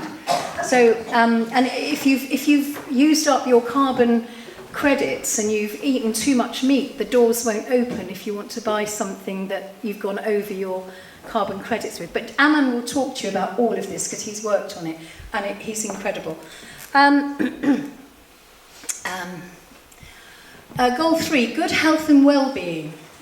The UN, advancing good health for all ages and healthcare services. Predictive, preventative, participatory medicine, genomic medicine for all. Smart wearables, virtual healthcare assistants. There we are. So the reality is diagnosed by an AI bot doctor, monitoring by AI biometric sensors, DNA data harvesting, corporations assigning fitness coaches to modify your well-being for productivity, your medical records and genetic history tied to blockchain via ID passports. So really, every aspect of your life will be actually sold on the data will be sold on the blockchain insurance companies, whatever, whoever can make money out of you, financialise you, it will be happening. Goal 4, inclusive access to education, quality of education and facilities. UN say it's AI-driven assessments to enable the delivery of continuous feedback, AI-driven curriculums, teaching plans and content driven by devices. Now this is it, this is like lifelong, they keep talking about lifelong learning from cradle to grave. And that what they really mean is lifelong data surveillance from cradle to grave. The reality is reskilling and upskilling for life, long learning in a gig economy with pay for success schemes. Alison McDowell, if you've ever heard of Alison McDowell, she has a blog called Wrench in the Gears. She really goes into the whole financialisation of the education system. She's amazing. Education will be remote, online lifelong training in STEM, that's science, technology, education and mathematics, accredited with blockchain micro badges and credentials, social reputation and score, children's outcomes determined from birth and AI guided biometrically, and also sold to impact investors from the blockchain. Goal 5, gender equality, facilitating gender equality, protecting and empowering women and girls. The AI-enabled gender analytics, AI to identify unbiased selection to support inclusivity. The reality is gender identity is ignored. Teach women and girls to have less no children to get them working on STEM-related projects in the gig workforce. Teach youngsters to abandon their gender identity and take on transhumanism, generic sexuality for better infusion into the gender-blind metaverse. Because actually, having a gender doesn't really serve their agenda, because they really don't want male and female. They want everybody to be able to smooth into that transition of transhumanism. And I'm sorry, but they talk about transhumanism. It is happening. And the whole, I'm sorry to say it, but the whole gender thing is tied up with that. If anybody, I won't go into it too much because it's going funny again. Because there's other people really, holding the space for that. But and we've got little time. But the whole thing is that really to do away with this. Years ago, when babies were born, you'd say what sex it is. Now it's what gender is it? And now children, I don't know if you're aware, but there's a whole thing in the Welsh mothers are going to, or have been to court to try and stop the sex education of very young children in Wales, because they're teaching children very inappropriate things in the schools, because it serves the agenda. Anyway, I won't talk about that too much, but Goal 7, adopting sustainable energy and energy system optimization. UN 4IR enabled decentralized energy grid, management including Internet of Things and AI, smart infrastructure for operational efficiency and maintenance. The reality is monitor all energy systems in homes and corporate buildings in real time, limiting sanctions if not enough carbon credits. And also, I should actually mention about moving really totally electric, because they want to get rid of gas and open fires, so that they can monitor it a lot easier. Can you go back to water? You missed that out. Goal 6. Sorry, which one? Goal 6. You missed that out on water. Oh, let's go 6. Oh. Goal 6. Oh, there it is. Sorry. Goal 6. Clean water and sanitation. Thank you for pointing that out. Access to and sustainable management of water and water sanitation. The smart water infrastructure, predictive maintenance. The reality is monitor all water systems and ration during carbon footprint and carbon credit allowance. And that's greenhouse gas emissions data.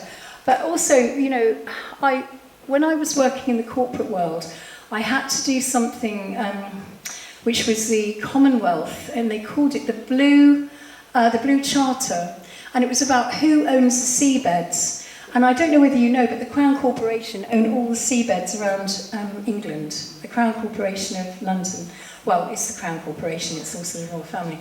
And all of those are creating a revenue for the Crown Corporation. Crown Corporation seem to own an awful lot. And apparently, according to our man, they own every state in America. So, really, the heart of the beast is the City of London in all of this, and I've got to do a bit more research into that, but it is quite frightening. And all the resources on those seabeds are also owned by the Crown Corporation, and that's what it is about, the financialisation of all water, seabeds, everything. And also the fish stocks and all that kind of thing. What's the seabed? What's on the seabed? Sorry. Oh, seabed is in the sea. The sea, yeah, the bed of the sea. Yeah, sorry, the bottom of the sea. Sorry, yeah. Right, what have we got next? So we did goal 7, didn't we? Where have I got to? 7, goal 8. Oh, decent work. What do they call decent work? Decent work and economic growth, sustainable and inclusive job creation and productivity, improving workers' rights. No. Robotics for process automation, increased productivity. AI-enabled digital support hubs for workers. The reality is to replace workers with robots and AI. I mean, that's obvious. Hook people to virtual reality, XR headsets, into the metaverse where the future work will reside. Because actually, what they want is, because of the carbon credits, you won't be able to do anything other than sit in your smart city apartment in a virtual reality headset and experience everything that you would normally through a virtual reality headset. This is their idea. This is the absurd. This is why I don't think it will work. Because basically they want people not doing anything, because doing anything, every human action has a value. And in your carbon credit bank, if you literally move or breathe or move about or go outside and do anything, you're using up your carbon credits. So their idea is to hook you up to this virtual reality that you can experience. You won't be able to go on holiday or move very much, because everything has a value, every human action. So what they want you to do is just sit and experience everything through the metaverse. So the whole idea is to hook everybody up through headsets where the future work will reside. So there won't be any work, because everything will be done by robotics. So you'll experience all this stuff that we experience here through this virtual reality. It's bonkers. It's so bonkers you wouldn't believe it. Use AI to guide remaining workforce, corporate rules and regulations. So that's really what they want. They're just sort of... I mean, I don't know how soon this is... I mean, I know the metaverse is pretty much created now, because you've got bankers moving in and big business moving in to make money out of it. So, goal 9, industry... Yeah, we are goal 9, aren't we? Industry, innovation and infrastructure. Building inclusive, resilient and sustainable infrastructure and industry. Internet of Things enabled tracking of industrial machinery. Robotics for manufacturing and processing. The reality of it is create smart cities using AI tech and robots, making the human condition obsolete. Because actually that's the goal, is to not have the human beings, because I guess they want to have some kind of weird playground where they enjoy everything and it's all run by robots. But I often think, will the robots turn on them? It'd be really nice, wouldn't it? Yeah. Westworld, exactly. They're creating their own Westworld. But, I know this. I'm saying all this, but it's only to show you the absurdity of what they want to create. I mean, in my heart, I think that they won't succeed any of this. And I don't want people to get too low in their vibrations, because it is horrible. I mean, what they're planning is absolutely horrible. But in my view, there's enough of us, and they've underestimated the human spirit completely. And they couldn't implement the digital, the passport, the vaccine passports, because there was such a kickback. They had no idea that hundreds and thousands of millions of people would march on London and every city throughout the world. And although it was underreported, they knew they couldn't do it. Not enough people took the vaccine to bring in the vaccine, which is why they created war in Ukraine and all that rubbish, because they've had to accelerate some kind of fear factor to try and get us there. To manifest their reality. They want you to manifest their Exactly. That's what they want. And although I'm telling you this, it's by means of just saying how crazy it is, and we're not buying into it. But this is what they. And if you see anything strange happening, which these relate to, because it's happening all over. The goals are being implemented. And it's a warning, really, it's a clarion bell. That's all I'm doing is I'm a clarion caller. So that if you see anything that you think, hang on, that's one of the goals, that's crazy, that you can actually not engage with it. I think they're speeding this up because we're waking up. Yeah. And they know it. Yeah, they know it. And they're really scared of us. They're really scared of us. They really are. Where did I get to? Facilitating equality and international collaboration. AI-enabled digital footprints for mobile money access, next generation demographics and data and analytics. The reality is bringing developed nations to near poverty. Now we're seeing that. I mean, apparently food banks in Spain are off the scale. The poverty that's going on in Europe is horrendous. While raising developing nations above poverty. So the developing nations are rising up, the West is falling, which was always the plan. Using blockchain, AI and social carbon ratings, analyse data to identify and correct unwanted differences between countries and regions. You see, that's another thing, is this whole equality of nations, because actually they're dividing nations, because the West is going to be impoverished, where I think you stand a better chance in places like Malaysia, Asia. I don't know what's happening. Well, I know that Africa some African countries have come out as a digital ID, haven't they? Now, was it? I can't remember which one. There's some really good news. A lot of the African states are really standing up. African countries are standing up against the digital ID because they're not stupid. They know what oppression is.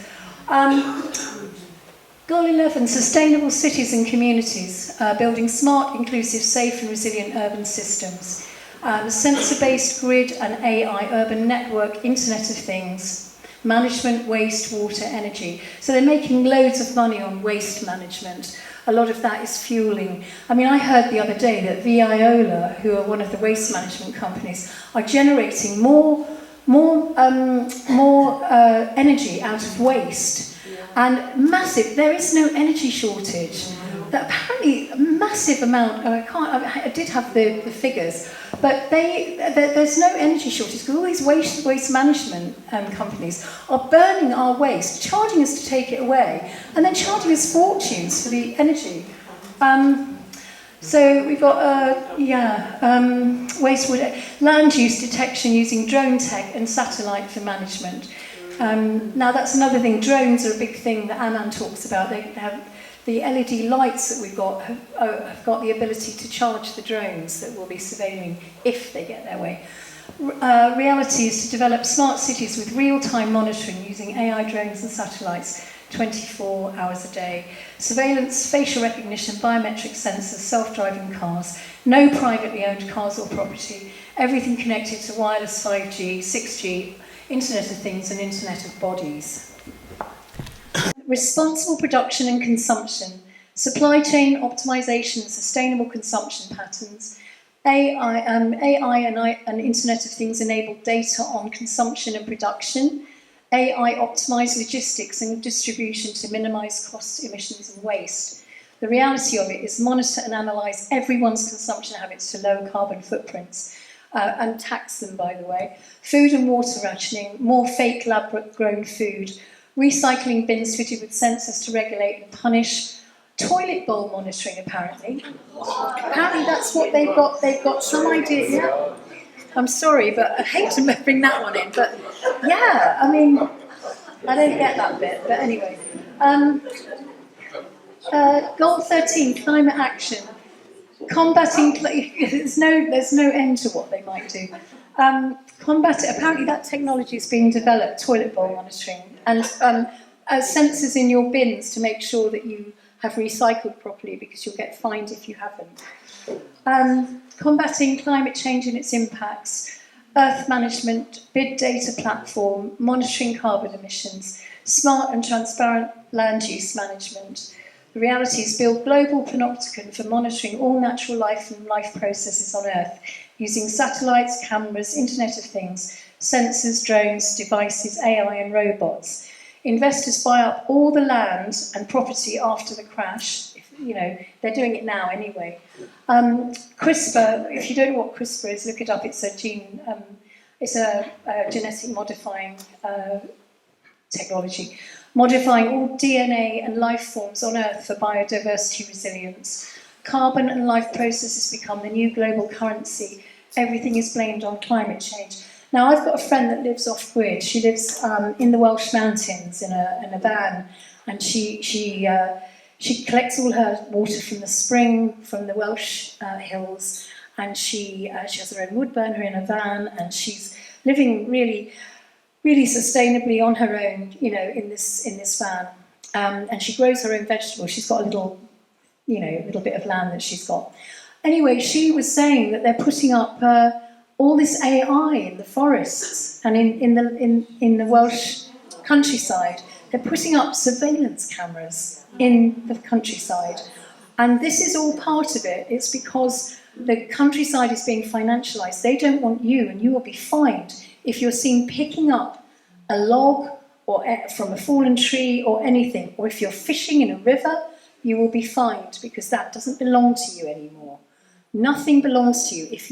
If you go out hunting and, for whatever food you might need, a rabbit or whatever, you will be fined because they're putting all this AI because they own it. They've decided to financialise everything. Where did I get to? Oh yeah, there we go, finish that one. 13. 14, life below water, conserving and managing the use of habitats and resources. AI-enabled monitoring of fishing activity and compliance. Monitor and restrict access to the open seas, lakes and rivers with sensors and satellites, there you go.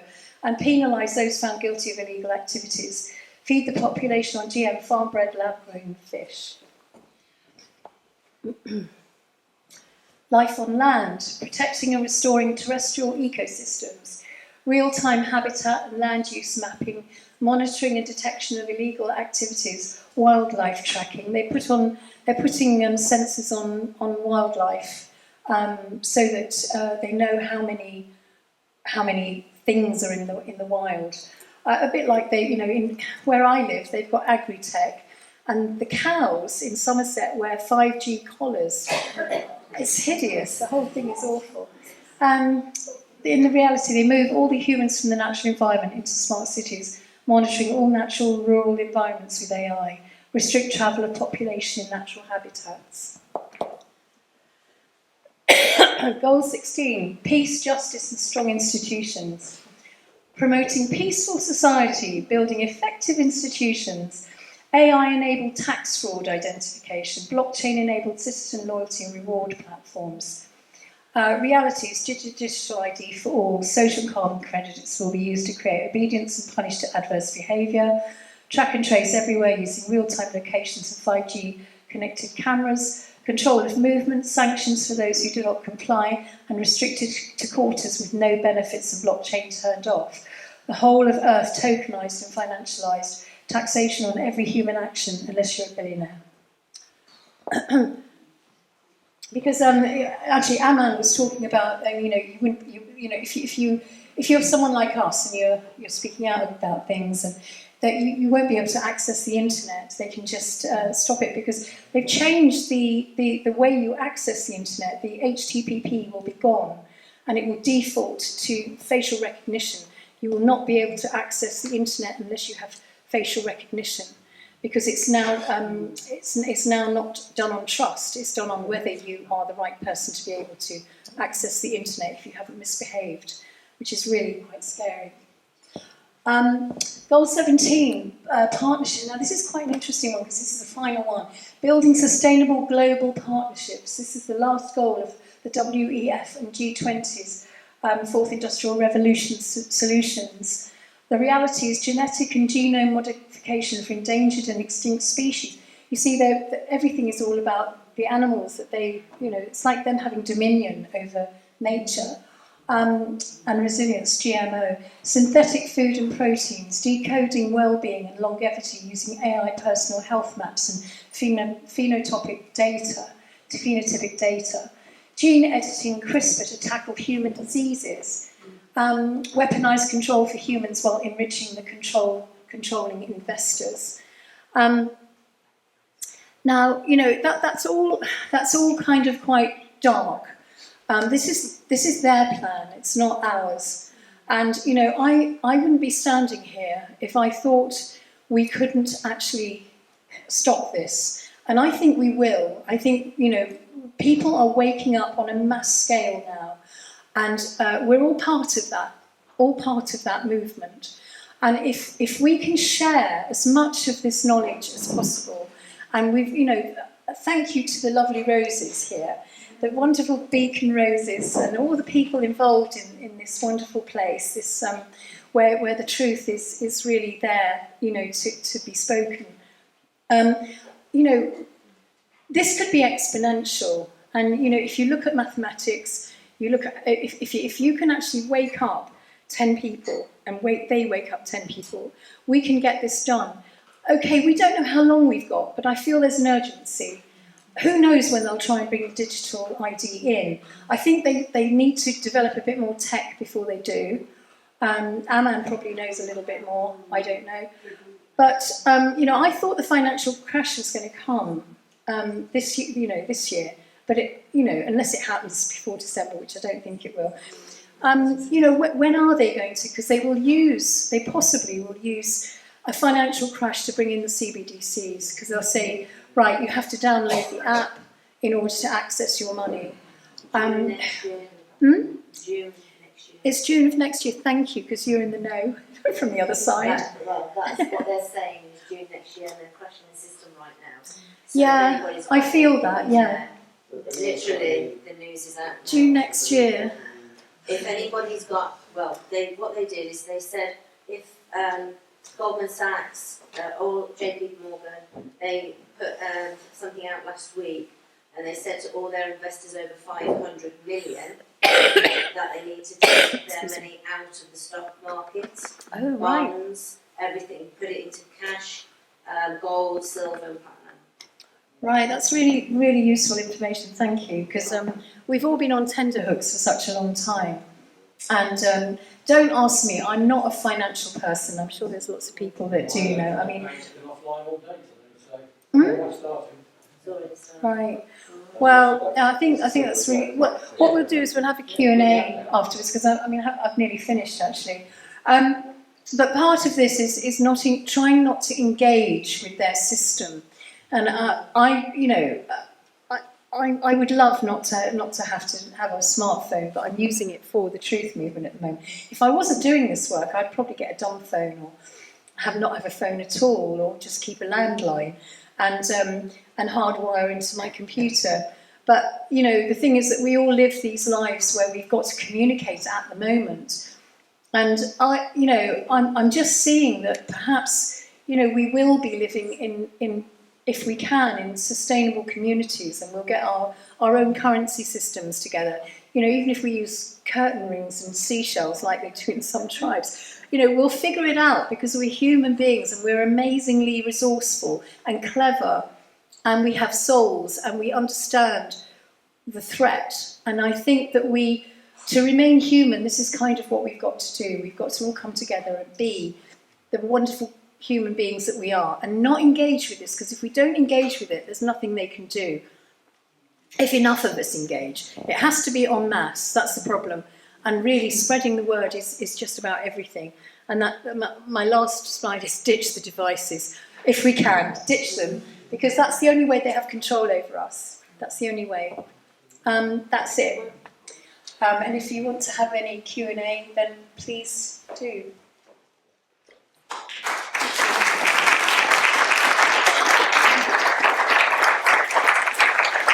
What's from your first slide, I think. The first one should be really quick. What's phenotypic mean? Phenotypic, it's to do with the human phenotype. You know, they've been mucking about with the human genome. Is it the Genome Project? And the phenotypic is the extraction of the, now let me get this right. It's the extraction of the, it's dividing the, what's it called? The genome. It's dividing the genome so that they can identify behaviour. Does that make sense? It's when, you know, the Human Genome Project, they were trying to figure out how people behave, and that the phenotypic is the bit that they work out how behaviour works. Right. Sorry, that's the only way I can describe it. And the second question was from your first slide. Where it set out that the UN was like completely above the law. Oh, they are, yeah. And they can basically money launder and everything. Yeah. Where did that come? That's a disclaimer on their website. Disclaimer on Yeah. the website. Yeah. They just, it's in plain sight. They don't care. They don't care. Just take them all to jail.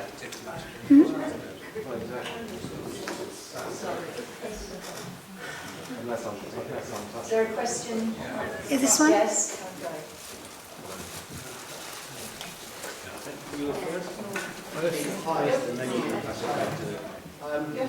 I've been thinking a lot about CBDCs. Yeah. Like, if the inevitable happens and they just flip the switch, Yeah.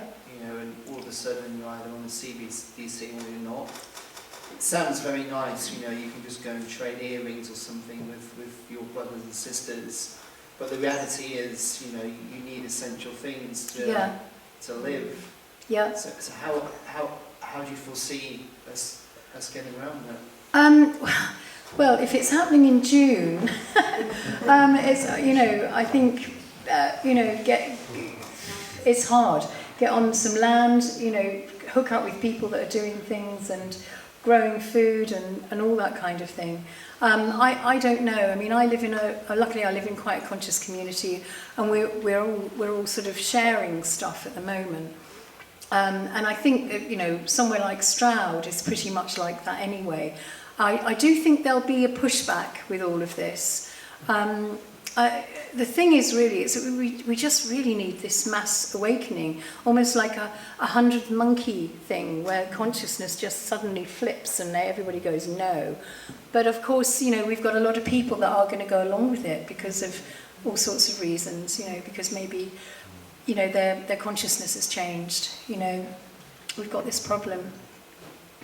I don't know how we'll get through it, I really don't. I don't have the answers, I wish I did. Sorry.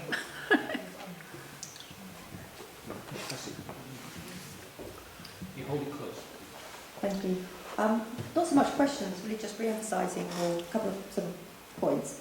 I think of, in terms of waking people up, I think there's something about all the SDGs. I think number 13 is the key one.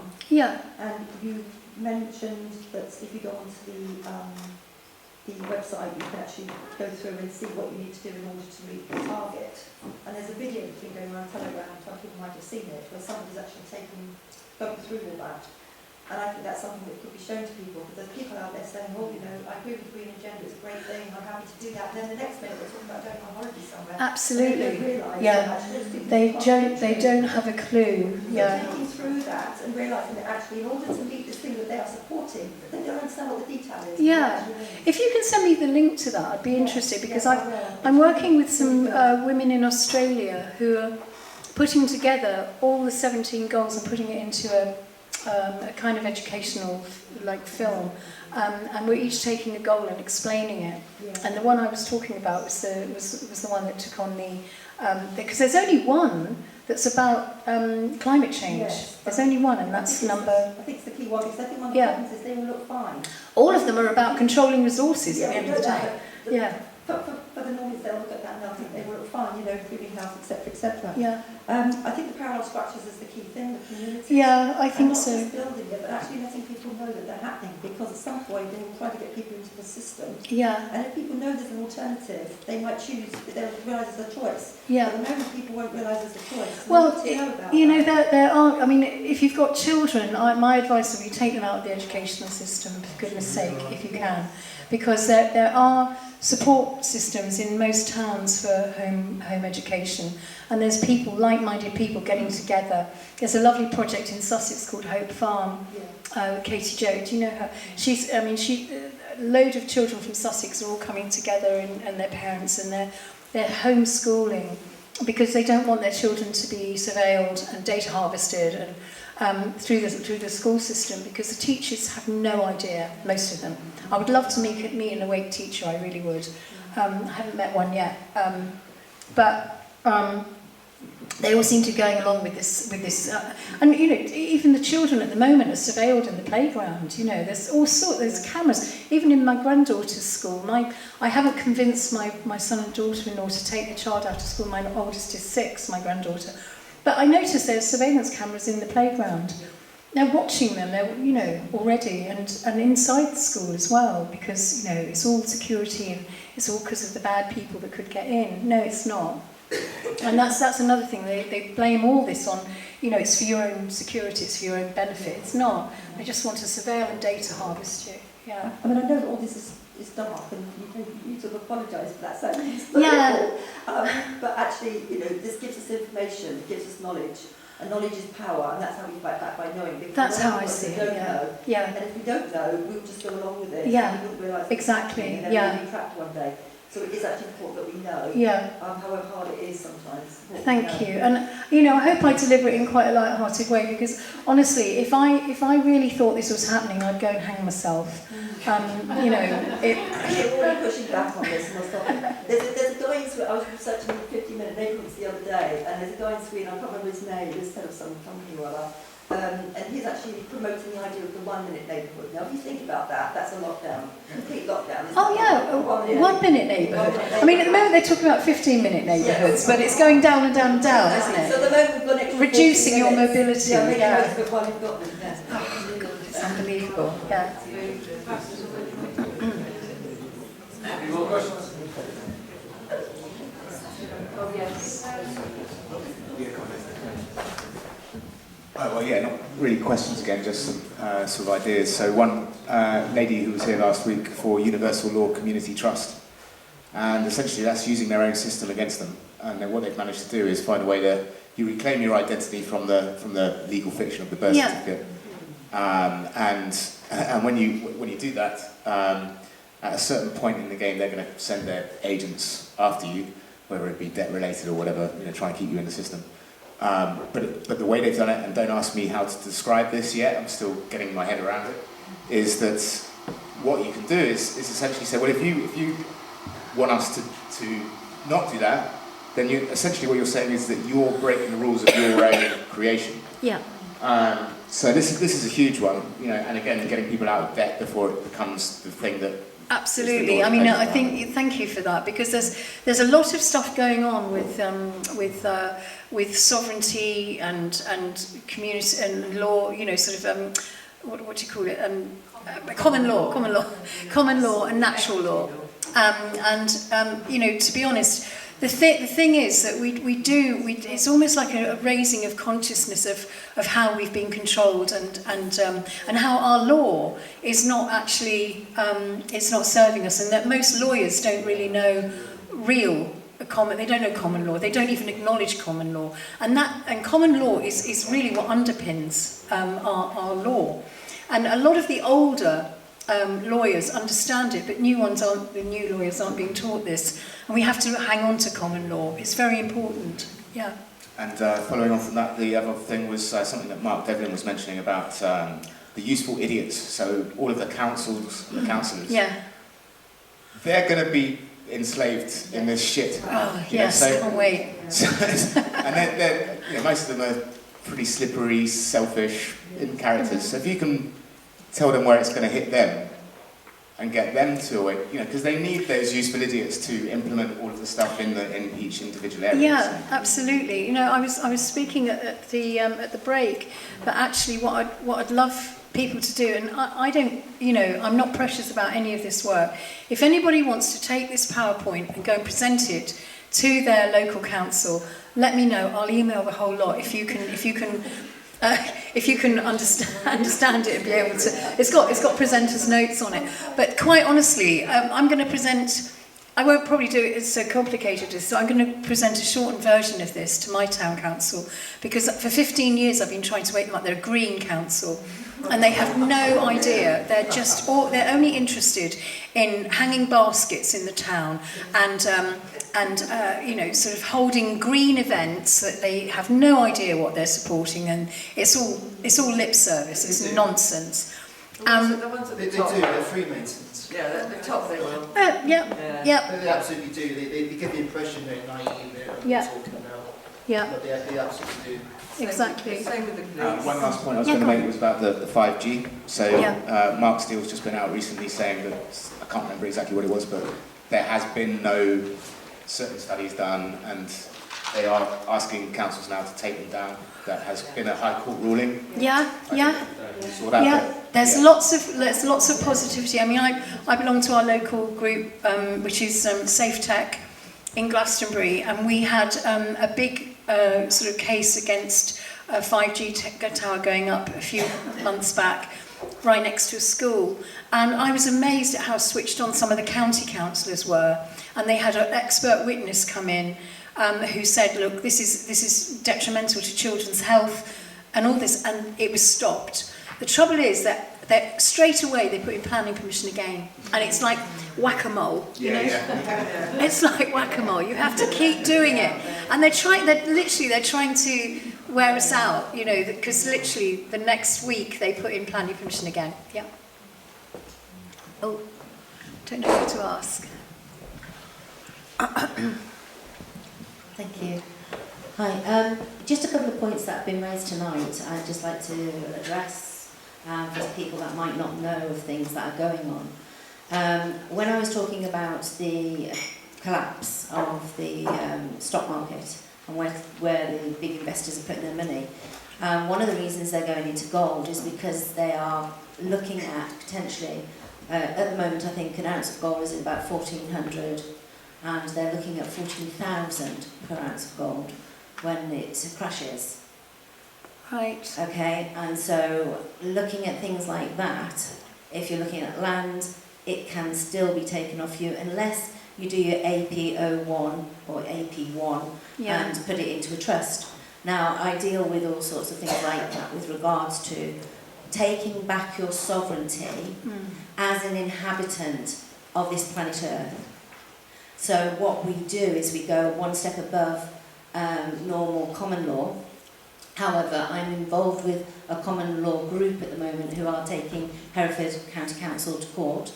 And we have been in several times over council tax. We're dealing with bailiffs and all sorts of different people. And one of the things that I have noticed is people are not aware on their birth certificate, if they look at their date of born, which is technically what we put down as date of birth, and date of registration on your birth certificate, you should be putting down the registered date as your date of birth, because you were birthed on as a limited company on your registered date. Yeah. So if you want details of how your limited company can be liable for itself and not you as a sovereign being, then you always put the registered date on your birth certificate, okay, as your DOB. Just a few items that, you know, might be helpful. Thank you, thank you very much. Yeah, that's great.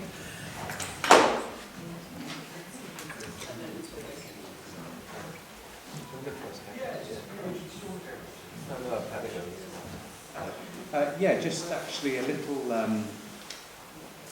could bring a little bit of kind of a more hopeful or a hopeful message. Can you hold the microphone? Oh, sorry. Is it off, is it? No, just hold them both. Okay, sorry. That's better, yeah. Lollipop.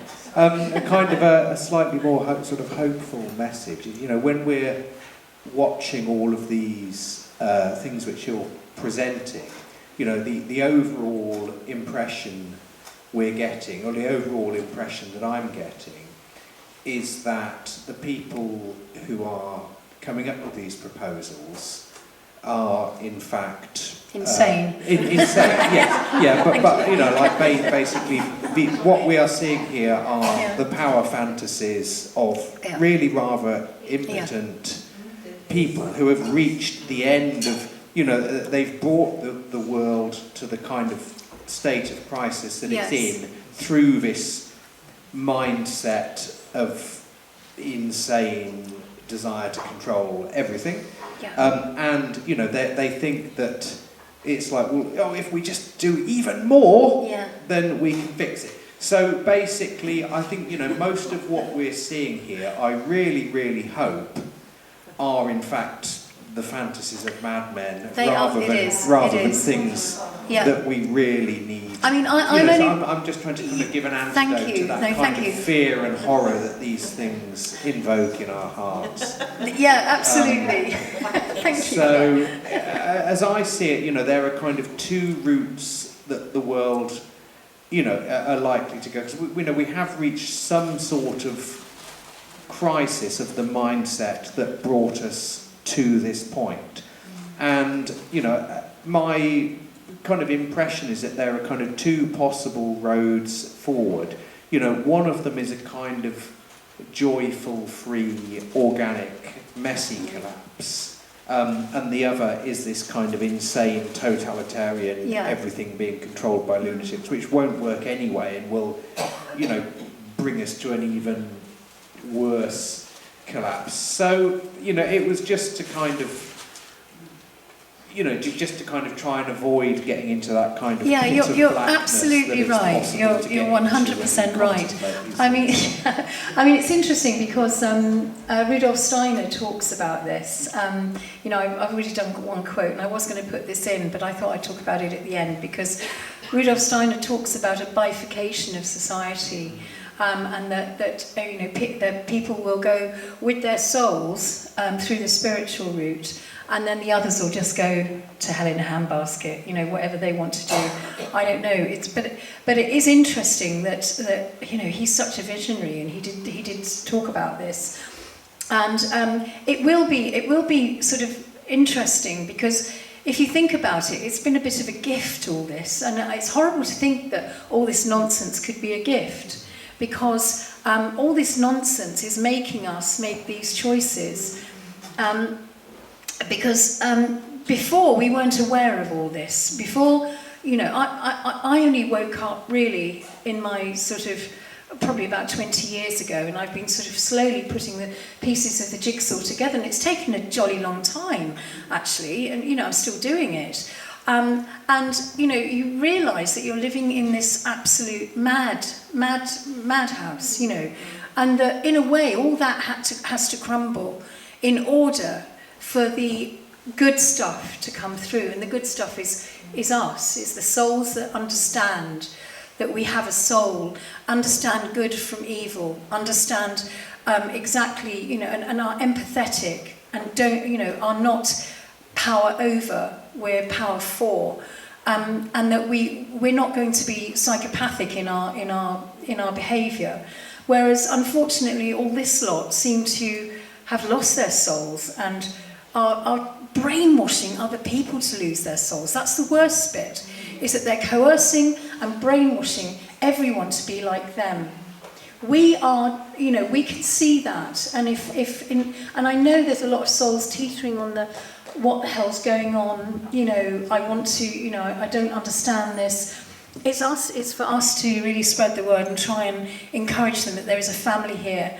And we, you know, if you're having any doubts about all of this stuff, you know, come to us and understand that we can all figure this out. Because at the moment, I don't know if we're in a minority. I'd hate to think we are. I think really there's more of us than we think there are. There's a silent revolution going on, and I think we'll reach a tipping point where people will tip over and understand. Got to be close. It's got to be close. It's got to be close. Well said, well said.